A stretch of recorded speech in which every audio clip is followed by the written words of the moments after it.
কত নম্বর ক্লাস এটা? 6। 6 স্যার। হুম।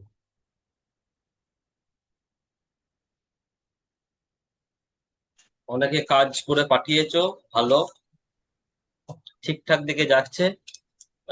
অনেকে বেশ ইমপ্রুভ করছো প্রশ্নের উত্তর তৈরি করার ক্ষেত্র, এবং মাই ড্রিম ইন্টারভিউর যে স্ক্রিপ্ট সেটা আস্তে আস্তে আমি দেখতে পাচ্ছি তোমার সেটা স্কিল চেঞ্জ হচ্ছে।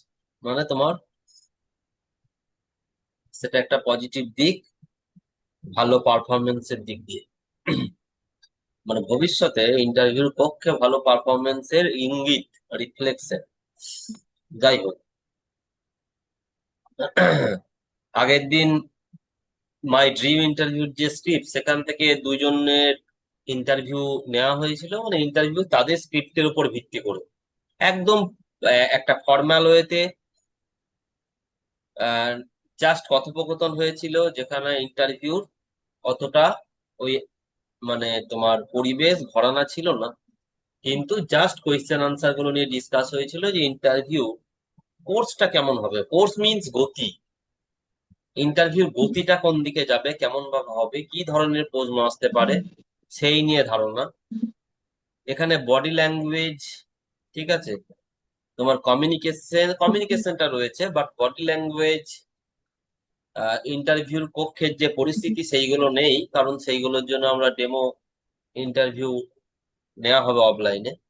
এটা হচ্ছে ড্রিম ইন্টারভিউ স্ক্রিপ্ট রচনার ক্ষেত্রে একটা সহায়ক ভূমিকা পালন করবে। আর তোমার একটা ধারণা যে ইন্টারভিউ কেমন কোর্সে আগাতে পারে, কেমন প্রশ্ন হতে পারে, কিভাবে তার উত্তর দেব, বাকিরা কতটা কনফিডেন্সের সঙ্গে উত্তর দিচ্ছে, এবং বিভিন্ন কোয়েশ্চেনের ভ্যারাইটি। সবাই একরকম কোয়েশ্চেন ডেমো ইন্টারভিউতে লিখছো না। যে তিন চারটে আমার মনে হচ্ছে এই তিন চারজনেরটা আজকে ডিসকাস করা উচিত, সেইখানে দু চারটে ডিসকাস করলে তোমাদেরও কোয়েশ্চেন যে যে ভ্যারাইটি ডাইমেনশন সেই নিয়েও একটা ধারণা হবে। মানে কি ধরনের কোয়েশ্চেন আসতে পারে সেই নিয়েও একটা বৃহৎ এই আসতে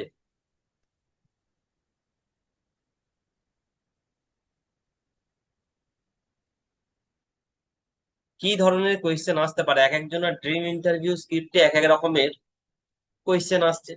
তো তার ড্রিম ইন্টারভিউ স্ক্রিপ্টটা নিয়ে যদি একটু আলোচনা হয় কোয়েশ্চেন আনসারের মাধ্যমেই, পুরোপুরি ইন্টারভিউ ঘরানোতে নয় এখন, কারণ আমরা এই মাত্র শুরু করেছি, আমরা সেই দিকে অ্যাপ্রোচ করছি, খুব দ্রুত বেগেই এগিয়ে যাচ্ছি। তো দুজনের তিনজনের যদি সেই ড্রিম ইন্টারভিউ স্ক্রিপ্ট নিয়ে আলোচনা হয়, তাহলে কোয়েশ্চেনের ডাইমেনশন ভ্যারাইটি নিয়েও তোমাদের ধারণা হবে, ড্রিম ইন্টারভিউটার কল্পনা ক্ষেত্রেও সুবিধা হবে, তোমার প্রস্তুতিটা অ্যাক্সেলারেটেড হবে, ত্বরান্বিত হবে। সেই জন্য আজকেও তোমরা যারা পাঠিয়েছো, অনেকে পাঠাচ্ছ না, পাঠাতে হবে। যারা পাঠাচ্ছ না তারা কিন্তু পিছিয়ে পড়তে পারো, ঠিক আছে। এই মাই ড্রিম ইন্টারভিউ এটা কিন্তু খুবই কার্যকর, আমি জানি, আমার ব্যক্তিগত অভিজ্ঞতা থেকে আমি জানি এটা খুবই এফেক্টিভ।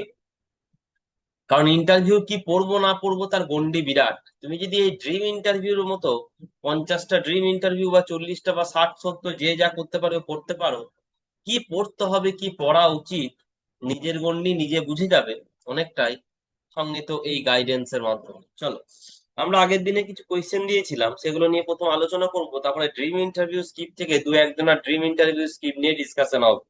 হ্যাঁ, যেমন আগের দিনে দু একজনের সঙ্গে মানে ইন্টারভিউর মতো করে, হ্যাঁ, ইন্টারভিউ নেয়ার মতো করে হালকা মুডে, ঠিক আছে, একদমই ফর্মাল মুড এটা, সিরিয়াস ইন্টারভিউর ঘরানা নয়, জাস্ট ফর্মাল মুডে কোয়েশ্চেন আনসারিং, তার স্ক্রিপ্টটাকে তোমাদের কাছে পৌঁছে দেওয়ার জন্য, তার কোয়েশ্চেন আনসারিংটাকে তোমাদের কাছে পৌঁছে দেওয়ার জন্য, সবার কাছে পৌঁছে দেওয়ার জন্য ওটা আজকেও দু তিনজনের ড্রিম ইন্টারভিউ স্ক্রিপ্টটা নিয়ে ডিসকাস হবে, তাদের সঙ্গে ইন্টারাকশন হবে, একটা ফর্মাল ইন্টারভিউর ঘরানাটা, ফর্মাল কিন্তু এই মানে।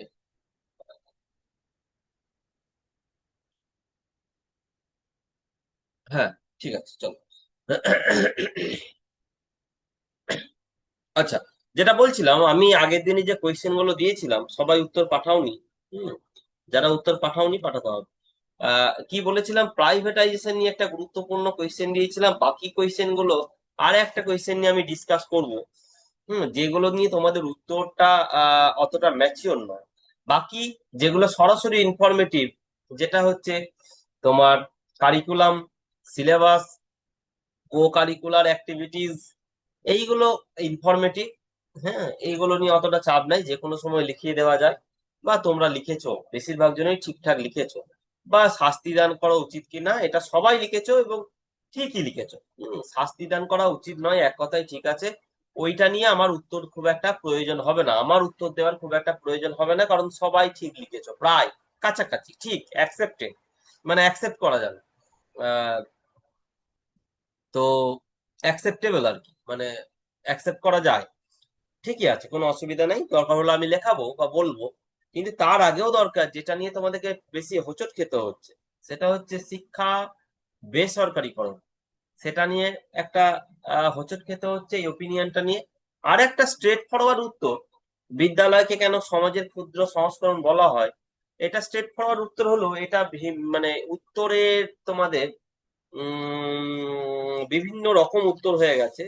সঠিক উত্তরটার ক্ষেত্রে একটু অনেকে অসুবিধায় পড়েছো, মানে উত্তরটা চেঞ্জ হয়ে গেছে, সঠিক উত্তরের দিকে যায়নি, একটু উত্তরটা ডেভিয়েশন হয়ে গেছে, ভিন্ন রাস্তায় হেঁটেছে। হুম, তো ডেভিয়েটেড হলে হবে না। আর বাকি যে তিনটে উত্তর বললাম, সেগুলো ডেভিয়েট হয়নি। তুমি মূল উত্তরের জায়গায় রয়েছে, একটু একটু ওদিক ওদিক ভাষা, সেটা নিয়ে অতটা জটিলতা নেই। কিন্তু উত্তর থেকে বেরিয়ে গেলে অসুবিধা আছে, উত্তর থেকে ডেভিয়েট হয়ে গেলে উত্তর অসুবিধা আছে। উত্তরের জায়গায় থাকতে হবে, তাতে ভাষা একটু এদিক ওদিক হোক, হ্যাঁ, শব্দের প্রয়োগটা একটু অন্যরকম হোক, সেটা অন্য বিষয়। বাক্যের বাক্য অন্যরকম হোক, অন্য বিষয়, কিন্তু মেন উত্তরের জায়গাটা তো অন্যরকম হলে হবে না। সেক্ষেত্রে আমার মনে হলো, এই পাঁচটা কোয়েশ্চেনের মধ্যে যে দুটো কোয়েশ্চেনে বেশি হোঁচট খেতে হয়েছে তোমাদের, একটা হচ্ছে বেসরকারীকরণ, শিক্ষাক্ষেত্রে বেসরকারীকরণ, আর একটা হচ্ছে বিদ্যালয়কে কেন সমাজের ক্ষুদ্র সংস্করণ বলা হয়। এই দুটো আমি প্রথম লিখে দেবো, বাদ বাকিগুলো প্রয়োজনে লিখে দেবো, অসুবিধা নাই, ওগুলো সব জায়গাতে পাবে। ওইগুলো সব সমস্ত জায়গায় ওই ইনফরমেশন অ্যাভেলেবল রয়েছে। তো যাই হোক, ওটার জন্য আমার খুব একটা প্রয়োজন হয় না, আমার প্রয়োজন সেখানে যেটা সরাসরি তুমি উত্তর পাবে না, বা যে উত্তরগুলো একটু অন্যভাবে দেওয়া যায়, স্মার্টলি দেওয়া যায়। আর যেগুলো একদম বাঁধা ধরা উত্তর, তা সেখানে আমার গুরুত্ব অতটা নয়, আমি তো লিখবো বটে। যেগুলো জটিল উত্তর, সেক্ষেত্রে আমি বেশি সক্রিয় হব। চলো, 5 নম্বর কোয়েশ্চেনটা কি ছিল বলো তো, রেসপন্স করো। শিক্ষাক্ষেত্রে শিক্ষাক্ষেত্রে বেসরকারীকরণকে তুমি বেসরকারিকরণকে তুমি কিভাবে কিভাবে দেখছো? দেখছো? শিক্ষাক্ষেত্রে বিশাল বেসরকারীকরণকে তুমি কিভাবে দেখছো, এটা নিয়ে সবার ধারণা আছে তো? ব্যাপারটা কি ওই স্কুলগুলো স্যার যদি মানে পিপিপি মডেল। বলো। বেসরকারি স্কুল বর্তমানে অনেক বেশি হয়ে যাচ্ছে এবং প্রাইমারি স্কুলে স্টুডেন্ট সংখ্যা অনেক কম পেয়ে যাচ্ছে, এই ভাবনা চিন্তাটার উপর তৈরি তো। না, আমি ভাবনা চিন্তা বলিনি, এই ঘটনাটা বুঝো তো। আমি তোমার ওপিনিয়ন এখন চাইনি এটা নিয়ে। হম, হ্যাঁ স্যার। অনেকে লিখেছো। আচ্ছা, যারা লিখছো না, কে কে লিখছো না বলো তো, কে কে লেখনি বলো তো এই প্রশ্নগুলোর উত্তর। আমার মনে হচ্ছে প্রশ্নগুলোর উত্তর অনেকেই এখনো লেখনি। হ্যাঁ, ড্রিম ইন্টারভিউটা অনেকে পাঠিয়েছো মনে হলো, আমি সবারটা চেকও করেছি, প্রত্যেকের চেক করেছি, দেখেছি। আহ তো অনেকটা এরর কম ড্রিম ইন্টারভিউ স্ক্রিপ্টে। যারা লিখছো না, সঞ্জয় বোধহয় কিছুই লিখছো না নাকি? স্যার আমি শুধু আগের দিনেরটাই লিখিনি, মানে এইগুলোই। হ্যাঁ, হ্যাঁ স্যার লিখেছিলাম। আমি 2 দিন ওবিসি রিভ্যালিডেশনের জন্য একটু খুব ব্যস্ত ছিলাম বলে আর করে উঠতে পারিনি গতকালের কাজটা, মানে আগের দিনে। রিভ্যালিডেশন হয়েছে? হ্যাঁ স্যার, ফাইনাল সাবমিশন হয়ে গেছে। তোমাদের বর্ধমানই, বর্ধমান ডিস্ট্রিক্টই তো? হ্যাঁ স্যার, বারডন সাউথ। সাউথ। ঠিক আছে, সেটা ঠিক আছে না হয়, কিন্তু স্যার তার আগের গুলো আমারও পাঠিয়েছিলে? ওবিসি রিভ্যালিডেশনের জন্য হয়নি। আগের গুলো পাঠিয়েছিলে সঞ্জয়? হ্যাঁ স্যার, আমি প্রথমের কাজটা পাঠিয়েছিলাম। তাহলে বেশিরভাগই পাঠাচ্ছ না মনে হচ্ছে, সিরিয়াসলি নিচ্ছ না, না প্রয়োজন নাই মনে হচ্ছে? না স্যার, আমি ওইটার জন্য স্যার আমাকে 4-5 দিন ছুটে বেড়াতে হয়েছে, video office, HD office, court এসব করে। আর তারপর টিউশনি পড়ানোটাকে ছুটিও দিতে পারছি না বলে আর নিজের করে উঠতে পারিনি। ক্লাসগুলো করেছো সব?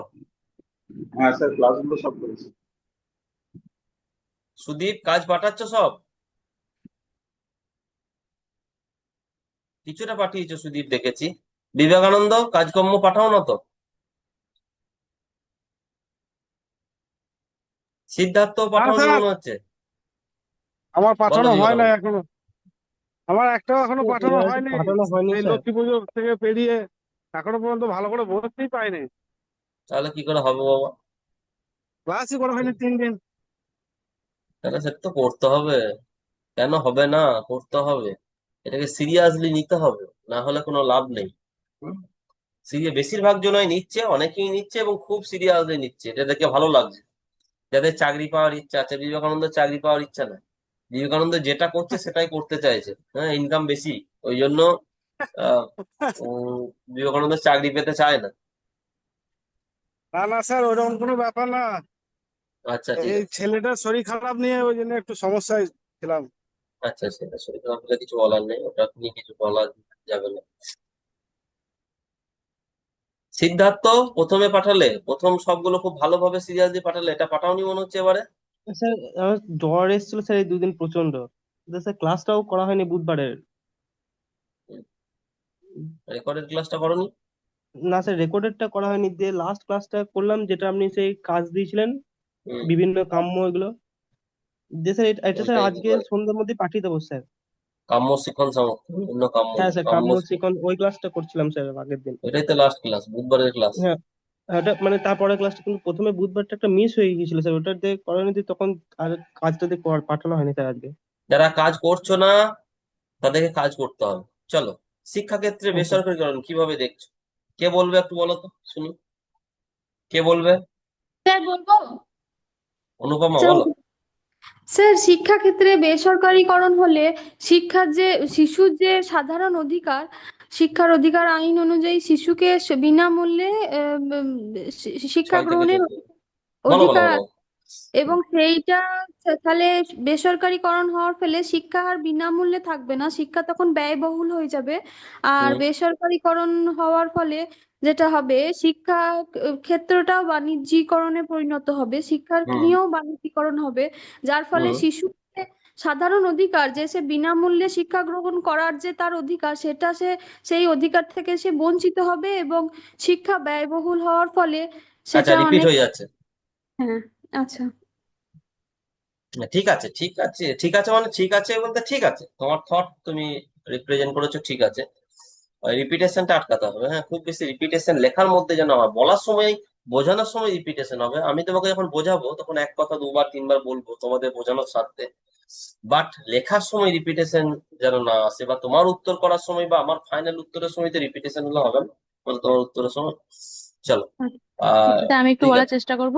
হ্যাঁ, চেষ্টা করো, বলো। স্যার, অবশ্যই আমি বেসরকারি ইন্টারঅ্যাক্টিভ করছি, আমি তো বেশিরভাগ দিনই বেশি সক্রিয় থাকি 2 ঘন্টা। তোমাদের বলার স্কোপটা অতটা থাকে না, কিন্তু থাকতে হবে। ইন্টারভিউ ক্লাস তো আলোচনা করতে হবে, আলোচনা যা হচ্ছে না তা নয়, কারণ তোমরা লেখার মাধ্যমে আলোচনায় আগেই অংশগ্রহণ করছো অলরেডি। তোমরা উত্তর লিখে পাঠাচ্ছ, আলোচনায় যে অংশগ্রহণ করছো তা করছো না তা নয়, বাট তুমি লেখার মাধ্যমে তোমার ওপিনিয়নকে আমার কাছে আগেই থ্রো করছো, তার উপর ভিত্তি করেই আমি ক্লাসটা আগাচ্ছি। তাহলে তোমাদের অংশগ্রহণটা আমি নিশ্চিত করেছি, কিন্তু আরেকটা জায়গায় নিশ্চয়তা দরকার, সেটা হচ্ছে কমিউনিকেশন। ওটা তো লেখা হচ্ছে, ভার্বাল কমিউনিকেশনের জায়গাটা আর একটু স্ট্রং করার জন্য তোমরা বলো বলো। স্যার, আমি শিক্ষাক্ষেত্রে বেসরকারীকরণকে আমি যেভাবে দেখছি, খারাপ দিকও আছে, ভালো দিকও আছে। খারাপ দিকটা হচ্ছে যে বেসরকারীকরণ হলে যে আমাদের যে নিচু যে শ্রেণীটা, আচ্ছা, সেই তুমি শ্রেণীটা উত্তরটা অনেকটা পিছিয়ে পাঠিয়েছো, পড়বে। উত্তরটা পাঠিয়েছো, উত্তর না পাঠিয়েছো? স্যার, না স্যার, না, আমি নিজেই আচ্ছা বলছি, বলো, এমনি বলো পাঠানো বলো হয়নি। বলো। মানে নিচু যে শ্রেণীটা তারা অনেকটা পিছিয়ে যাবে। আর আর যে মানে ভালো দিক বলতে এটাই যে যদি শিক্ষাক্ষেত্রে বেসরকারীকরণ করা হয়, তাহলে ওই বেসরকারি স্কুলগুলোতে যে এক্সট্রা কারিকুলাম আরো অনেক যে অ্যাক্টিভিটিস থাকে, সেগুলো আমাদের যদি সরকারি স্কুলে সেই বেসরকারীকরণ করা হয়, তাহলে সেটাতে খুব সুবিধা হয়। এইটুকুই বলতে পারলাম। শুনলাম, আর কে বলবে? স্যার আমি একটু যারা চেষ্টা লিখে করবো। পাঠিয়েছো, যারা লিখে পাঠিয়েছো তারা বলো। আর কে বলবে? স্যার বলবো। বলবো। তৌসিফ, এই তৌসিফ না, ইয়ে বল, পীযুষ। হ্যাঁ স্যার। স্যার আমি মনে করি শিক্ষাক্ষেত্রে বেসরকারি করা উচিত নয়। কারণ আর্টিকেল 45-এ বলা হয়েছে ফ্রি অ্যান্ড কম্পালসারি এডুকেশন, এবং আর্টিকেল 21-এতে বলা হয়েছে 6 থেকে 14 বছর বয়সী সকল শিশুকে বিনামূল্যে শিক্ষা দিতে হবে।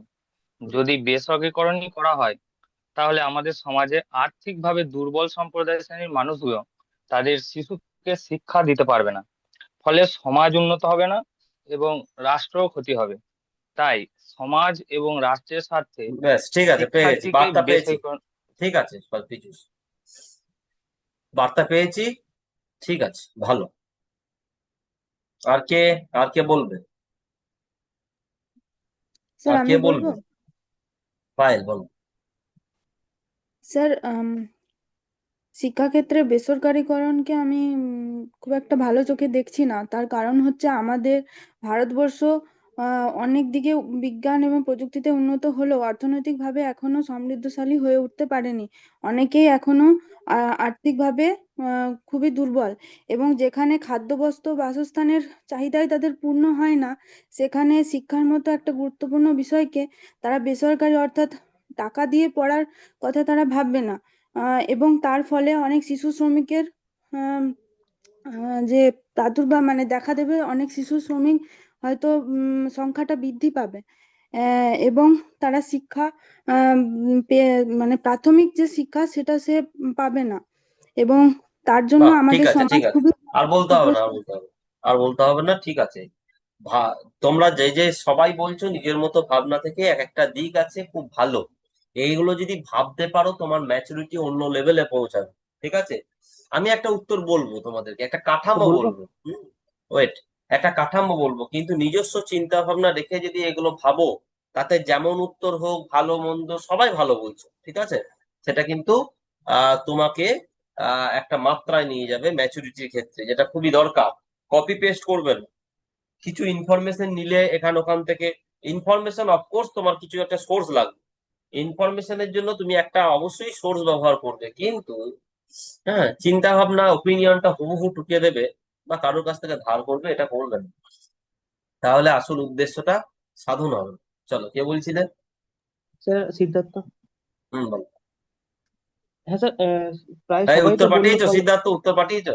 হ্যাঁ স্যার, ওই জন্যই বলছিলাম। না, আজকে তাহলে থাক, আজকে বলতে হবে না। আচ্ছা। তা নয়, এই সুযোগ নয়, যাতে তোমরা আরো লেখাটার দিকে মন দাও, তার জন্য আমি এটাকে আটকাচ্ছি। ঠিক আছে। প্রশান্ত, বলো। আচ্ছা, এখন বলবো। হ্যাঁ, বলো। পাঠিয়েছো, লেখা পাঠিয়েছো? লেখা পাঠাওনি হ্যাঁ বলো। স্যার, পাঠিয়েছি, পিডিএফ করে তাহলে ঠিক পাঠিয়েছি আছে, না। তাহলে বলো। শিক্ষাক্ষেত্রে বেসরকারিকরণ আমি খুব একটা ভালো থেকে দেখছি না, কারণ আমাদের পশ্চিমবঙ্গে অধিকাংশ মানুষ নিম্ন মধ্যবিত্ত এবং নিম্নবিত্ত, তাদের কাছে শিক্ষা পৌঁছে দেওয়াটা আমাদের আমাদের তথা সরকারের নৈতিক কর্তব্য।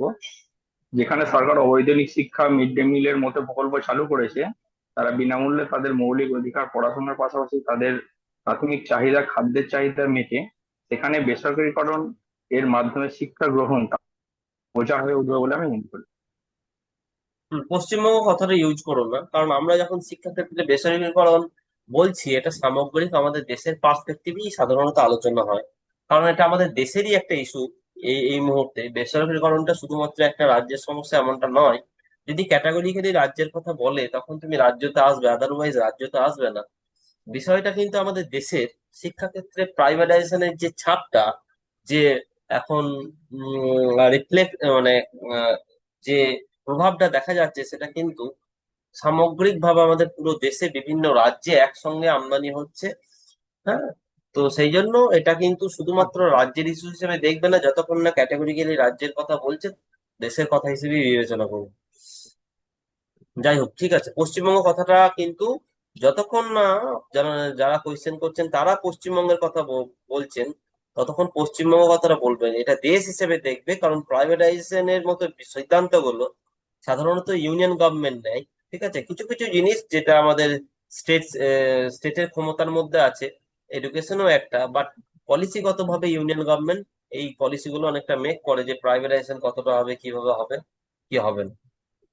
এবং এই সমস্যাটা তার থেকেও বড় কথা, এটাকার অধিকারের মধ্যে পড়ে ইউনিয়ন না স্টেট গভর্নমেন্ট, তার থেকেও বড় কথা, তার থেকেও বাইরে বেরিয়ে এই প্রাইভেটাইজেশনের যে গল্পটা আমদানি হচ্ছে, সেটা গোটা দেশ জুড়ে বিভিন্ন রাজ্যে।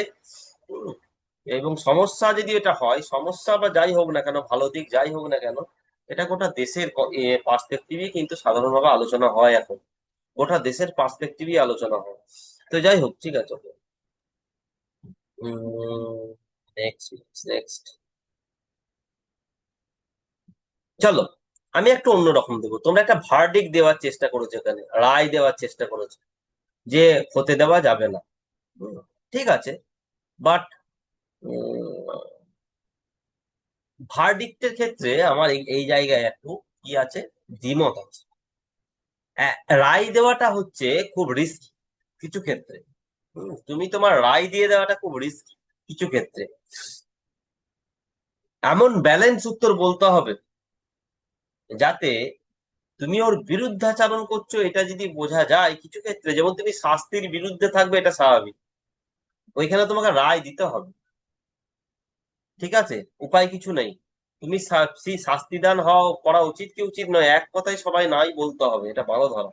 কিন্তু বেশিরভাগ এই ধরনের বিতর্কিত প্রশ্ন উত্তরে, যেখানে বিশেষ করে সরকার রাষ্ট্র ব্যবস্থা জড়িয়ে আছে, কোনো বিশেষ ব্যক্তিত্ব, হ্যাঁ, জড়িয়ে আছে, প্রতিষ্ঠান জড়িয়ে আছে, সেখানে কিন্তু একটা একদিকে সিদ্ধান্ত বা ভার্ডিক্ট দিয়ে দেওয়া খুব ঝুঁকিপূর্ণ। আমি কি বললাম, যেখানে আমাদের রাষ্ট্র ব্যবস্থা, সেটা আমাদের ইউনিয়ন গভর্নমেন্ট হোক, স্টেট গভর্নমেন্ট হোক, যে কোনো সরকার জড়িয়ে আছে, যেটা একটা পলিসি, যে কোনো একটা পলিসি মেকিং এর ক্ষেত্রে কোনো প্রতিষ্ঠান জড়িয়ে আছে, কোনো পপুলার পার্সন জড়িয়ে আছে, সেসব ক্ষেত্রে তার বিরুদ্ধে যাওয়া, হুম বা কোনো একটা ভার্ডিক্ট দিয়ে দেওয়া খুব ঝুঁকিপূর্ণ। তাই আমি সবসময় এই সব ক্ষেত্রে একটু ব্যালেন্সিং উত্তর দিতে বা উত্তর দেওয়াটা প্রেফার করব আমার স্টুডেন্টদের ক্ষেত্রে। এরপরে আমার সব উত্তরই রেকমেন্ডেড, তোমার মতো করে তুমি অ্যাকসেপ্ট করবে। আমি কিন্তু এই রায়দানের পক্ষে নয় যে শিক্ষা ক্ষেত্রে বেসরকারীকরণ হওয়া উচিত নয়। তোমার মনে হবে তাহলে স্যার আপনি কি ওই যারা আর্থিকভাবে পিছিয়ে পড়ে তাদের কথা ভাবছেন না? নিশ্চিতভাবে ভাবতে হবে, এবং ভাবছি, এবং অনেকটাই ভাবতে হবে, তোমাকেও ভাবতে হবে। কিন্তু বেসরকারীকরণ হয়ে যাওয়া মানেই ওই রকমটা ওইভাবে আমরা বলবো না, ঠিক আছে? তাহলে কি স্যার বেসরকারীকরণকে আপনি ভালো বলছেন? না, তাও বলছি না। বেসরকারীকরণ ওয়েল অ্যাকসেপ্টেড সেটাও আমি বলছি না। আবার বেসরকারীকরণ হলেই গেল গেল রব করা যাবে না, এটাও আমি বলবো না। তাহলে কি বলবো? চলো, আমি একটু শোনাই তোমাদেরকে, দিয়ে বোঝাবো, একটু শোনাই। শিক্ষাক্ষেত্রে বেসরকারীকরণের বেশ কিছু সুবিধা ও অসুবিধা আছে, তাই এটির প্রয়োগ কিভাবে এবং কি মাত্রায় হবে সেটা নির্ভর করে সেই দেশের বর্তমান আর্থ-সামাজিক অবস্থার উপর বা পরিস্থিতির উপর। আমাদের এখানে বেসরকারীকরণ যদি খারাপ হয়, হতেও পারে অন্য জায়গায় বেসরকারীকরণ ভালো, সেটা ডিপেন্ড করবে কার উপর? বেসরকারীকরণ সম্পূর্ণরূপে ভালো না খারাপ সেটা ডিপেন্ড করবে সেই দেশের আর্থ-সামাজিক পরিস্থিতির উপর। বেসরকারীকরণকে এক কথায় ছুঁড়ে ফেলে দেবো বা সরকারি ব্যবস্থাকে গ্রহণ করব, যাই হোক না কেন, সেটা সম্পূর্ণ ডিপেন্ড করে সেই দেশের সরকারের কোনো পলিসি ইমপ্লিমেন্টেশনের ক্ষমতা, সোশিও ইকোনমিক কন্ডিশন, এই অনেক কিছুর উপর ডিপেন্ড করে।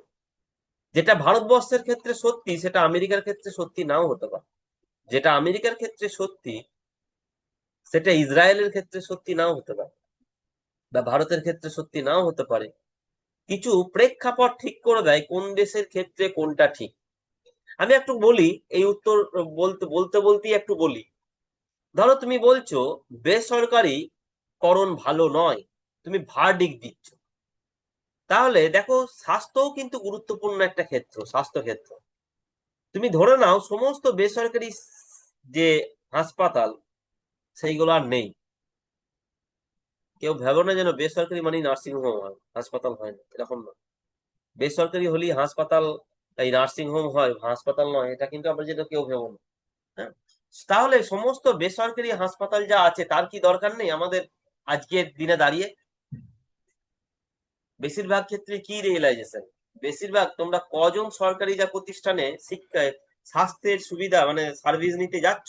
বেশিরভাগ জন্যই যাচ্ছ না, কারণ সেই মানের স্বাস্থ্য পরিকাঠামো দিতে পারছে না। দেওয়া পসিবল হচ্ছে না হয়তো সরকারের ক্ষেত্রে, কারণ সরকারের আর্থিক বোঝা, সরকারের দায়বদ্ধতা, দায়িত্ব সবটাই হয়তো পালন করা এত বৃহৎ দেশে পসিবল হচ্ছে না। আমি উত্তর বলি নাই, কিন্তু আমি তোমাকে পার্সপেক্টিভটা বোঝাচ্ছি। ধরো বেসরকারি স্বাস্থ্য ক্ষেত্র, সেটা হাসপাতাল বলো, বড় বড় কর্পোরেট যে হাসপাতালগুলো, হ্যাঁ, আহ যা আছে, আমরা কিন্তু তাদের উপর যে নির্ভরশীল নয় তা নয়, কিন্তু আমরা সমস্ত ক্ষেত্রেই আমরা যে স্বাস্থ্যের ব্যাপারে সরকারি হাসপাতালে সবসময় যাচ্ছি তা কিন্তু নয়। আমাদের কিন্তু বেসরকারি সুবিধা নিতে হচ্ছে। কেন নিতে হচ্ছে? কারণ নিতে হচ্ছে এই কারণেই, হয়তো সরকার সেই মানের আমাদেরকে সেই কোয়ালিটির স্বাস্থ্য ব্যবস্থা দিতে পারছে না। কারণ এত বৃহৎ দেশ, সরকার এটার প্রপার ম্যানেজমেন্ট করতে পারছে না, কারণ ম্যানেজমেন্ট করা সরকারের তো সেই অর্থে কাজ নয়। সরকার বরং পলিসি মেকিং করবে। সরকারের ভাবনা বলছি, সরকার ভাবছে এখন আমরা বাবা পলিসি মেক করব, আমরা বাবা হাসপাতাল চালাবো, আমরা বাবা ট্রেন চালাবো, আমরা বাবা খনি চালাবো, হ্যাঁ, আমরা বাবু এত পারবো না, তাহলে কিন্তু ভালো হবে না। কিন্তু আমি সব তো একমত নয় এর সঙ্গে, তুমি ভেবো না এটা আমার মতামত। হ্যাঁ, কি মতামত সেটা পরে দেবো। হুম। সরকার ভাবছে আমি বাবা এত আর্থিক বোঝা নিতে পারছি না, আমি এই সার্ভিস দেবো কি করে? আমাকে হাসপাতাল ম্যানেজমেন্ট, হসপিটাল ম্যানেজমেন্টও জানতে হবে, আমাকে হোটেল ম্যানেজমেন্টও জানতে হবে, হুম, আমাকে রেলওয়ে ম্যানেজমেন্টও জানতে হবে, আমাকে এয়ারক্রাফট ম্যানেজমেন্টও জানতে হবে, আমাকে শিপিং ম্যানেজমেন্টও জানতে হবে, হুম, আমাকে আবার রাস্তা বানাতেও তার ম্যানেজমেন্টে থাকতে হবে, দেশ চালানো সমস্ত ম্যানেজমেন্টে, যুদ্ধক্ষেত্রে সব জায়গায় থাকতে হবে। ঠিক আছে, দেশের সমস্ত পলিসি মেকিং এ, নীতি নৈতিক নীতি গঠনে এবং নিয়ম আইন কানুন রচনাতে আমাকে থাকতে হবে।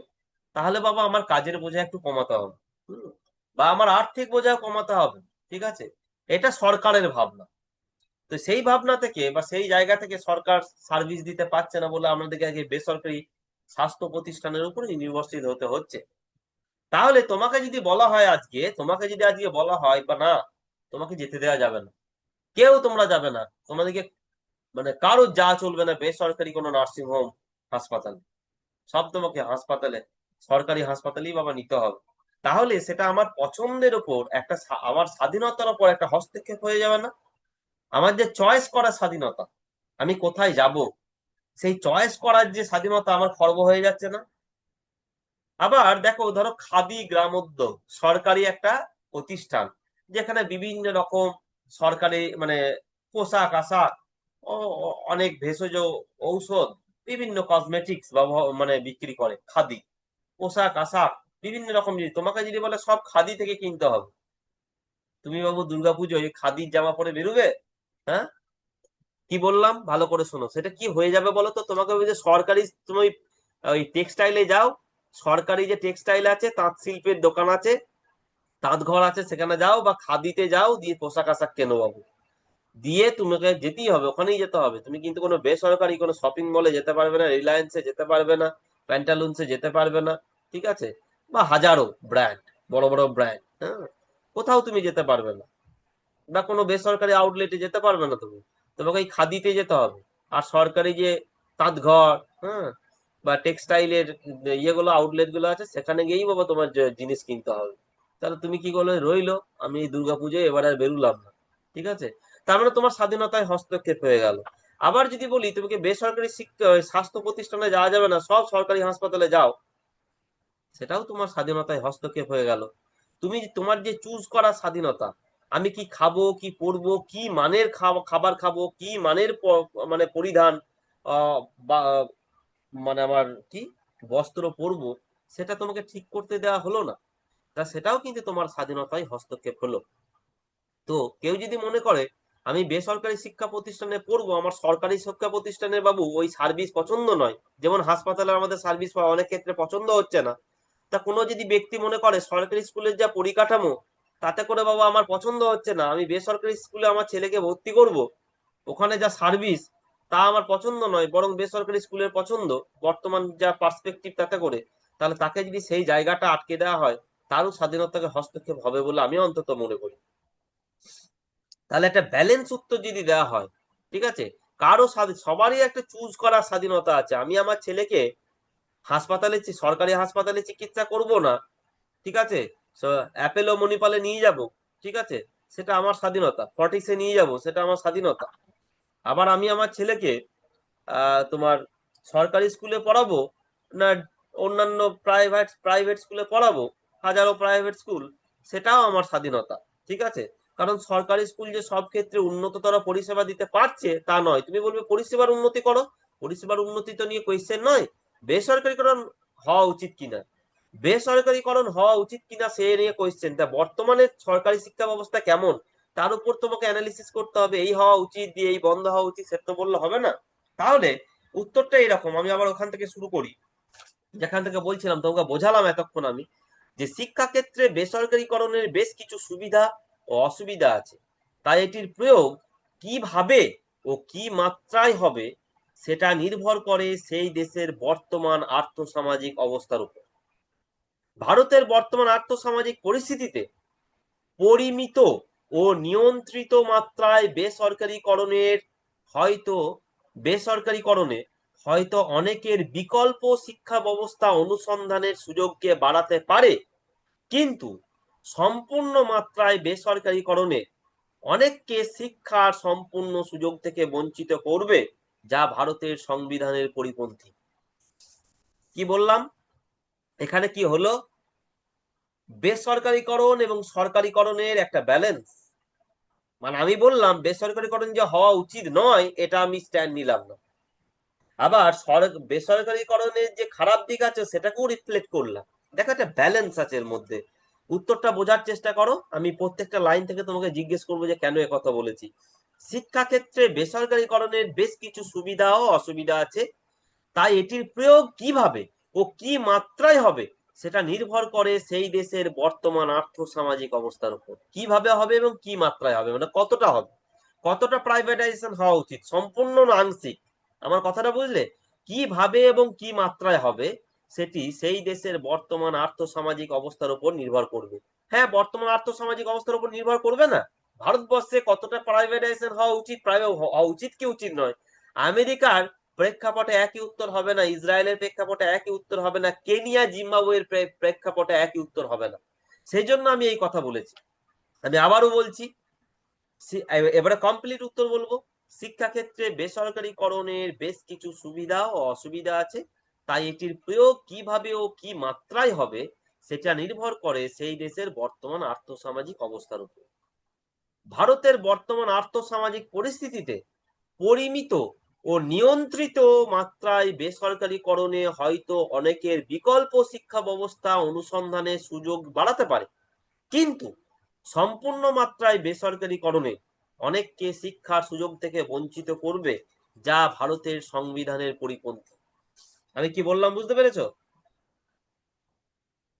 হ্যাঁ না উত্তর দাও, আমি কি বললাম হ্যাঁ তোমরা কি স্যার। বুঝতে পেরেছো? হ্যাঁ স্যার। হ্যাঁ, বুঝছি। তাহলে কি হলো হ্যাঁ এখানে স্যার পেরেছি। উত্তরটাই, যদি একবারে বেসরকারীকরণের যদি বিপক্ষে দাঁড়াও সেটাও কিন্তু কতটা লজিক্যাল হবে আজকালকার দিনে।